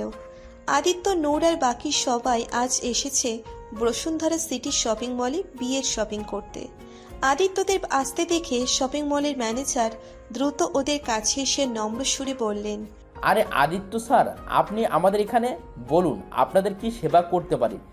আদিত্য মুচকি হেসে বলল, আপনাদের এখানকার বেস্ট বিয়ের কালেকশন দেখান আমাদের। ম্যানেজার বললেন, জি জি জি, অবশ্যই। You will be our pleasure, please come with me. Aditya নূরের হাত ধরে এগিয়ে গেল। বাকি সবাইও ওদের সাথে গেল। ম্যানেজার ওদের একটা বড় শোরুমে নিয়ে গিয়ে বললেন, স্যার, আপনারা এখানে বসেন, এখানে আপনাদের বেস্ট কালেকশনগুলো দেখানো হবে। আদিত্য মাথা বাঁকিয়ে সবাইকে নিয়ে বসলো। ম্যানেজার 10-12 জন লোককে ডাক দিয়ে তাদের বলল, তোমরা সবাই ওনাদের যা যা লাগবে সব কিছু খেয়াল রাখো। ওনারা যেন কোনোভাবেই নারাজ না হন সেটার খেয়াল রাখবে। লোকগুলো মাথা ঝাঁকিয়ে ওদের কাজে লেগে পড়ল। সবাইকে তাদের পছন্দ অনুযায়ী ড্রেস দেখাতে লাগলো। আদিত্য নূরের দিকে তাকিয়ে বলল। তোমার যেটা ভালো লাগে সেটা নিয়ে নাও এখান থেকে। নূর অসহায় মুখ করে বলল। আমি কখনো এভাবে শপিং করিনি, তাই আমি এসব ভালো বুঝি না। তুমি সিলেক্ট করে দাও না, তুমি যেটা পছন্দ করবে আমি সেটাই নিব। আদিত্য নূরের দিকে তাকিয়ে একটা তৃপ্তির হাসি দিয়ে বলল। ঠিক আছে, আমি পছন্দ করে দিচ্ছি। তারপর আদিত্য একটা করে শাড়ি নূরের গায়ের উপর রেখে দেখছে কোনটা মানায়। সানা নিজের গায়ের উপর একটা করে লেহেঙ্গা রাখছে, আর তাসিরের দিকে তাকিয়ে চোখ দিয়ে ইশারা করে জিজ্ঞেস করছে যে এটা কেমন। তাসির সবার নজর এড়িয়ে হাত দিয়ে ইশারা করে কখনো ভালো কখনো খারাপ বোঝাচ্ছে। তানির সামনে তো যেটা পড়ছে সেটাই লুফে নিচ্ছে। মনে হচ্ছে আজকের পরে দুনিয়া গায়েব হয়ে যাবে, আর ও এসব আর পাবে না। আবির আর শাইম একটু দূরে দাঁড়িয়ে এসব দেখছে আর বিরক্ত হচ্ছে। আবির বলে উঠল। এদের দেখে মনে হচ্ছে এরা বিয়ে না, কোনো বিউটি কন্টেস্টের প্রস্তুতি নিচ্ছে। আচ্ছা, বিয়েতে এত সং সাজার কি আছে আমি বুঝি না। লুঙ্গি আর ম্যাক্সি পরেও তো বিয়ে করা যায়, তাই না? নাকি এভাবে সং না সাজলে বিয়ে বৈধ হয় না? শাইম বলে উঠল। কি যে বলো ব্রো, আরে মেয়েদের জন্য বিয়েটাই তো সবচেয়ে বড় বিউটি কন্টেস্ট। কারণ মেয়েরা দেখতে যেমনই হোক না কেন, বিয়ের দিন সে সবার থেকে বেশি সুন্দর লাগে। সেদিন লাইমলাইট শুধু তার ওপরই থাকে। নিজেকে সেদিন কনস্টার উইনার ভাবে বুঝেছে। আবির ঠোঁট উল্টে বলল। Very big thought. তুই তো দেখছি ভালোই রিসার্চ করে ফেলেছিস মেয়েদের নিয়ে। I am impressed. লাইফে অনেক দূর যাবি তুই। শাইম দুই কানের লতিতে আঙ্গুল ছুঁয়ে বলল। বাস কাভি কামান্ডা নেহি কিহা। ওদের কথার মাঝে তানি আবিরকে ডাক দিয়ে বলল। এই, তুমি ওখানে কি করছো? এখানে এসে আমাকে হেল্প করো চয়েস করতে। শাইম দুষ্টু হেসে বলল। যাও বড়, তোমার ডাক পড়ে গেছে। আবির তানির দিকে আস্তে আস্তে বলল। Yeah baby, I am coming. আদিত্যের নজর পড়ল পাশে কাচের ভেতর সাজিয়ে রাখা একটা গোল্ডেন লেহেঙ্গার উপর। লেহেঙ্গাটা আদিত্যের অনেক পছন্দ হলো। আদিত্য একজন সেলসম্যানকে ডাক দিয়ে বলল। আমাকে ওই লেহেঙ্গাটা দেখান। আদিত্যের কথা মতো লোকটা কাচের ভেতর থেকে লেহেঙ্গাটা বের করে এনে আদিত্যের হাতে দিল। আদিত্য লেহেঙ্গাটা নূরের কাঁধের উপর দিয়ে বলল। এটা অনেক সুন্দর মানিয়েছে তোমার উপর, এই লেহেঙ্গাটা ট্রাই করে দেখো। নূর মিনমিন করে বলল। কোথায় ট্রাই করব? আদিত্য মুচকি হেসে বলল। চলো, আমি তোমাকে ট্রায়াল রুম দেখিয়ে দিচ্ছি। কথাটা বলে আদিত্য নূরের হাত ধরে ট্রায়াল রুমের দিকে নিয়ে গেল। তানিও কয়েকটি ড্রেস সিলেক্ট করে আবিরের দিকে তাকিয়ে বলল। আমি এগুলো ট্রাই করে আসি। আবির দুষ্টু হেসে তানির কানের কাছে মুখ নিয়ে আস্তে করে বলল। কিউটি, তুমি চাইলে আমি তোমার ড্রেস চেঞ্জ করিয়ে দিতে পারি। You know, I am very helpful person. Tani আবিরের দিকে চোখ গরম করে তাকিয়ে বলল। ছি, অসভ্য। কথাটা বলেই তানি ড্রেসগুলো নিয়ে চলে গেল। আবির হেসে দিয়ে উঠে দাঁড়িয়ে অন্যদিকে গেল নিজের জন্য কিছু কিনতে। শাইমও অন্যদিকে যেয়ে ঘুরে ঘুরে দেখতে লাগলো। তাসির এই সুযোগে সানার কাছে এসে একটা লেহেঙ্গা বের করে সানার হাতে দিয়ে বলল। দেখ তো এটা পছন্দ হয় কিনা, পছন্দ হলে ট্রাই করে দেখ। সানা মুচকি হেসে বলল। আপনি যখন দিয়েছেন তখন অবশ্যই পছন্দ হবে আমার। চলুন এটা ট্রাই করে দেখি। তারপর ওরা দুজনে উঠে ট্রায়াল রুমের দিকে গেল। 20 মিনিট হলো নূর ট্রায়াল রুমে আছে। আদিত্য নূরের ট্রায়াল রুমের বাইরেই দাঁড়িয়ে আছে। নূরের দেরি হচ্ছে দেখে আদিত্য আস্তে করে ট্রায়াল রুমের দরজায় নক করে বলল। নূর, হয়েছে তোমার? এত দেরি হচ্ছে কেন? কোনো সমস্যা হয়েছে? নূর ভেতর থেকে বলে উঠল। আসলে একটু সমস্যা হয়েছে। লেহেঙ্গার ওপরে টপস্টার ফিতায় গিট্টু লেগে গেছে, কিছুতেই খুলতে পারছি না। তুমি একটু তানি বা সানাকে ডেকে দেবে প্লিজ? আদিত্য মাথা ঝাঁকিয়ে বলল। ঠিক আছে, আমি কাউকে ডেকে আনছি। কথাটা বলেই আদিত্য ওখান থেকে চলে গেল। 2 মিনিট পর আদিত্য আবার এসে নূরের ট্রায়াল রুমের দরজায় নক করে বলল। নূর, ওরা তো সবাই ড্রেসের ট্রায়াল দিতে গেছে। নূর মুখ ছোট করে বলল। ও, তোমার যদি সমস্যা না হয় তাহলে আমি এসে তোমার হেল্প করে দিই। নূর আমতা আমতা করে বলল, তো তুমি হ্যাঁ, তাছাড়া তো কোনো উপায় নেই। তুমি কতক্ষণ এভাবে এখানে আটকে থাকবে? তবে তুমি যদি কমফোর্টেবল না হও তাহলে থাকো। নূর কিছু বলল না। 2 সেকেন্ড পরেই আদিত্য দেখল নূর দরজার লকটা খুলে দিল। আদিত্য মুচকি হেসে দরজাটা খুলে ভেতরে ঢুকলো। ভেতরে ঢুকে সামনে তাকাতেই আদিত্য পুরো থমকে গেল। নূরকে এই লেহেঙ্গাটাই অসম্ভব সুন্দর লাগছে। রূপকথার রাজকন্যা দাঁড়িয়ে আছে। আদিত্যের মনে হচ্ছে ওর সামনে কোনো রূপকথার রাজকন্যা দাঁড়িয়ে আছে। চোখের পলক পড়ছে না ওর। মুগ্ধ অপলক দৃষ্টিতে হাঁ করে তাকিয়ে আছে নূরের দিকে। নূর লজ্জায় মাথা নিচু করে শুধু লেহেঙ্গার ওড়নার কোণা ধরে আঙ্গুলে নিয়ে পেঁচাচ্ছে আর এদিক ওদিক তাকাচ্ছে। একটু পরে আদিত্য নিজেকে একটু ঠিক করে নূরের দিকে তাকিয়ে বলল, কি সমস্যা হয়েছে দেখি। নূর এদিক ওদিক তাকিয়ে ধীরে ধীরে উল্টো দিকে ঘুরে আমতা আমতা করে বলল, পিঠের কাছে ফিতায় গিট্টু লেগে গেছে, খুলতে পারছি না। আদিত্য নূরের কাছে এসে হাত দিয়ে পিঠের ওপর থেকে চুলগুলো সরিয়ে একপাশে রেখে দেখার চেষ্টা করলো কোথায় গিট্টু লেগেছে। আদিত্যের ছোঁয়ায় নূর কেঁপে উঠে চোখ বন্ধ করে নিল। এদিকে নূরের পিঠের দিকে তাকাতে আদিত্যের অবস্থা বেহাল। লেহেঙ্গার উপরের টপস্টার পিঠের সাইডের গলা বড় হওয়ায় নূরের পিঠের অনেকখানি অংশ বেরিয়ে আছে। নূরের ধপধপে ফর্সা মোলায়েম পিঠ দেখে আদিত্যের গলা শুকিয়ে আসছে। চরম নেশা ধরে যাচ্ছে। নিজেকে নিয়ন্ত্রণ করা যেন ওর কাছে অসম্ভব হয়ে পড়েছে। আদিত্য হাত বাড়িয়ে নূরের পিঠের ফিতায় গিট খুলে দিল। তারপর নূরের মোলায়েম উন্মুক্ত পিঠে হাত দিয়ে স্লাইড করতে লাগলো। নূরের এদিকে দম বন্ধ হয়ে আসার উপক্রম। আদিত্যের ছোঁয়ায় নূরের পিঠ ভাঁজ হয়ে আসলো। 2 হাত দিয়ে লেহেঙ্গা শক্ত করে খামচে ধরে জোরে জোরে নিঃশ্বাস ফেলতে লাগলো। আদিত্য মুখ নামিয়ে নূরের পিঠে চুমু খেতে লাগলো। পিঠে চুমু খেতে খেতে উপরে ঘাড়ের দিকে উঠে এলো। ঘাড়েও গভীরভাবে চুমু খেতে লাগলো। শিহরণে নূরের ঘাড়টা হালকা বাঁকা হয়ে গেল। আদিত্য ঘাড়ে চুমু খেতে খেতে কানের কাছে এসে কানের লতিতে আলতো করে একটা কামড় দিল। পিছন থেকে নূরের পেটে হাত দিয়ে জড়িয়ে ধরে নূরের কানে একটা চুমু দিয়ে লো ভয়েসে বলে উঠল, পাগল করে দিবে তুমি আমাকে প্রাণ পাখি। তোমার কাছ থেকে দূরে থাকা যে আমার জন্য অনেক কষ্টদায়ক হয়ে উঠছে। জানি না এই কয়টা দিন কিভাবে কাটবে আমার। ইচ্ছে তো করছে এখনই উঠিয়ে নিয়ে গিয়ে তোমাকে বিয়ে করে ফেলি। নূর আর সহ্য করতে না পেরে এক ঝটকায় আদিত্যের দিকে ঘুরে আদিত্যকে জড়িয়ে ধরে বুকে মাথা রেখে হাঁপাতে লাগলো। ও নিজেও যে পুরোপুরি আদিত্যের হওয়ার জন্য অধীর আগ্রহে অপেক্ষা করছে সেই কাঙ্ক্ষিত দিনটার জন্য, যেদিন ও নিজেকে আদিত্যের কাছে সঁপে দিয়ে পুরোপুরি আদিত্যের হয়ে যাবে, নিজেকে আদিত্যের রঙে রাঙিয়ে তুলবে। তাসির অনেকক্ষণ ধরে সানার ট্রায়াল রুমের বাইরে দাঁড়িয়ে সানার ওর দেওয়া লেহেঙ্গায় সানাকে কেমন লাগবে দেখতে সেটাই দেখার জন্য দাঁড়িয়ে আছে। অবশ্য সানা নিজেও ওকে এখানে থাকতে বলেছে, কিন্তু সানার এত দেরি দেখে তাসির দরজায় নক করে বলল, সানা, হলো তোমার?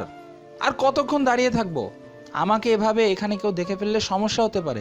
তাড়াতাড়ি করো প্লিজ।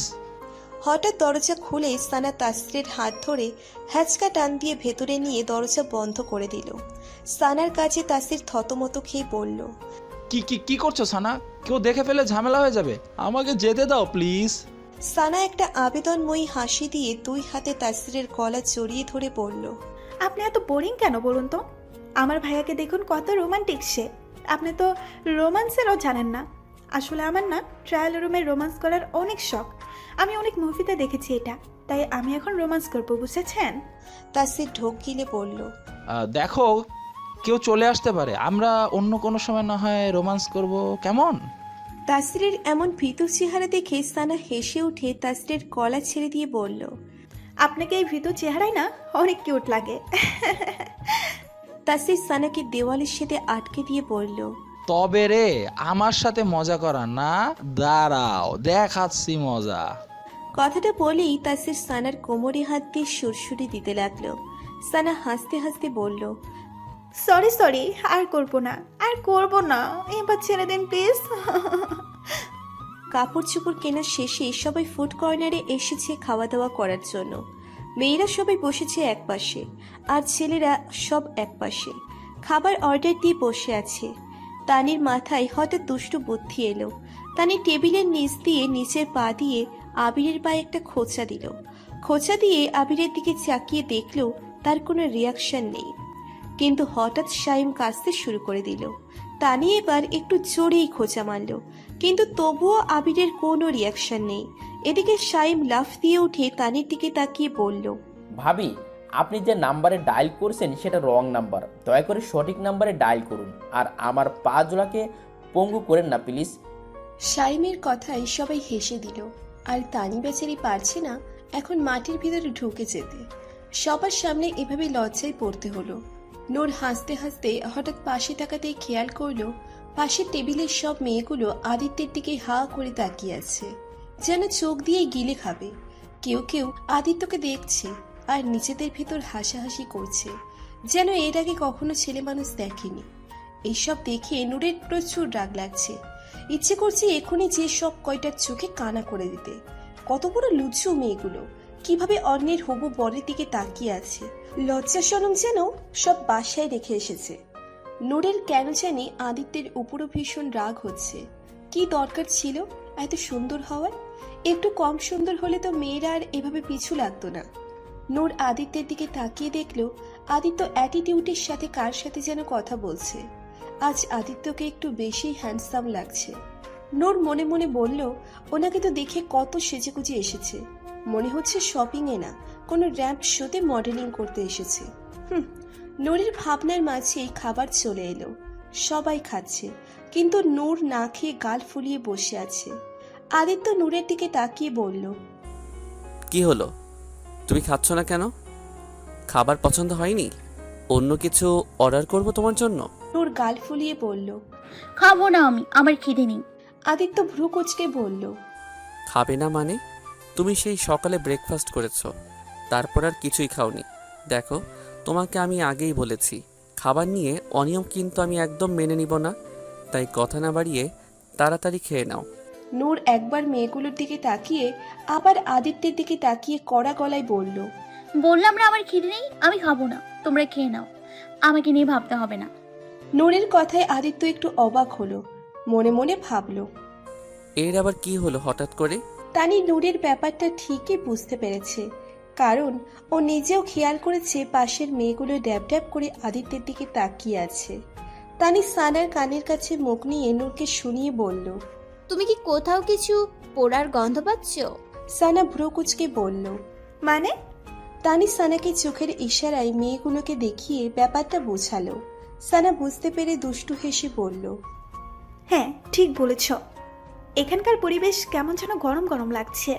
আমার তো সেই ঘামড়ে গানটা মনে পড়ছে, হাই গামড়ে। এদের কথা শুনে নূর চোখ গরম করে তানির দিকে তাকালো। তানি বেচারি আর কিছু না বলে চুপচাপ সোজা হয়ে বসে রইল। আদিত্য উঠে নূরের পাশে গিয়ে বসে পড়ল। ঠিক আছে চলো, আমি তোমাকে খাইয়ে দিচ্ছি।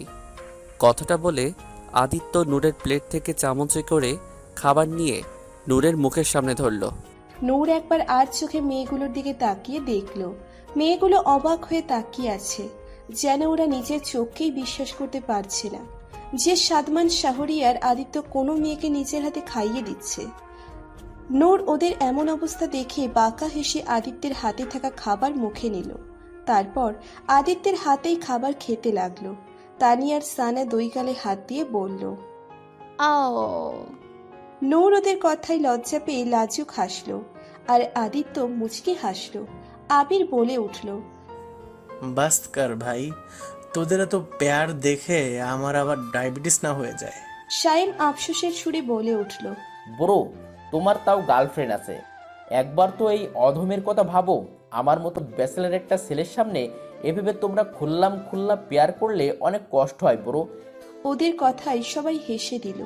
খাওয়া শেষে উঠে দাঁড়িয়ে যেতে নিলেই সানা নূরের কানে কানে বলল,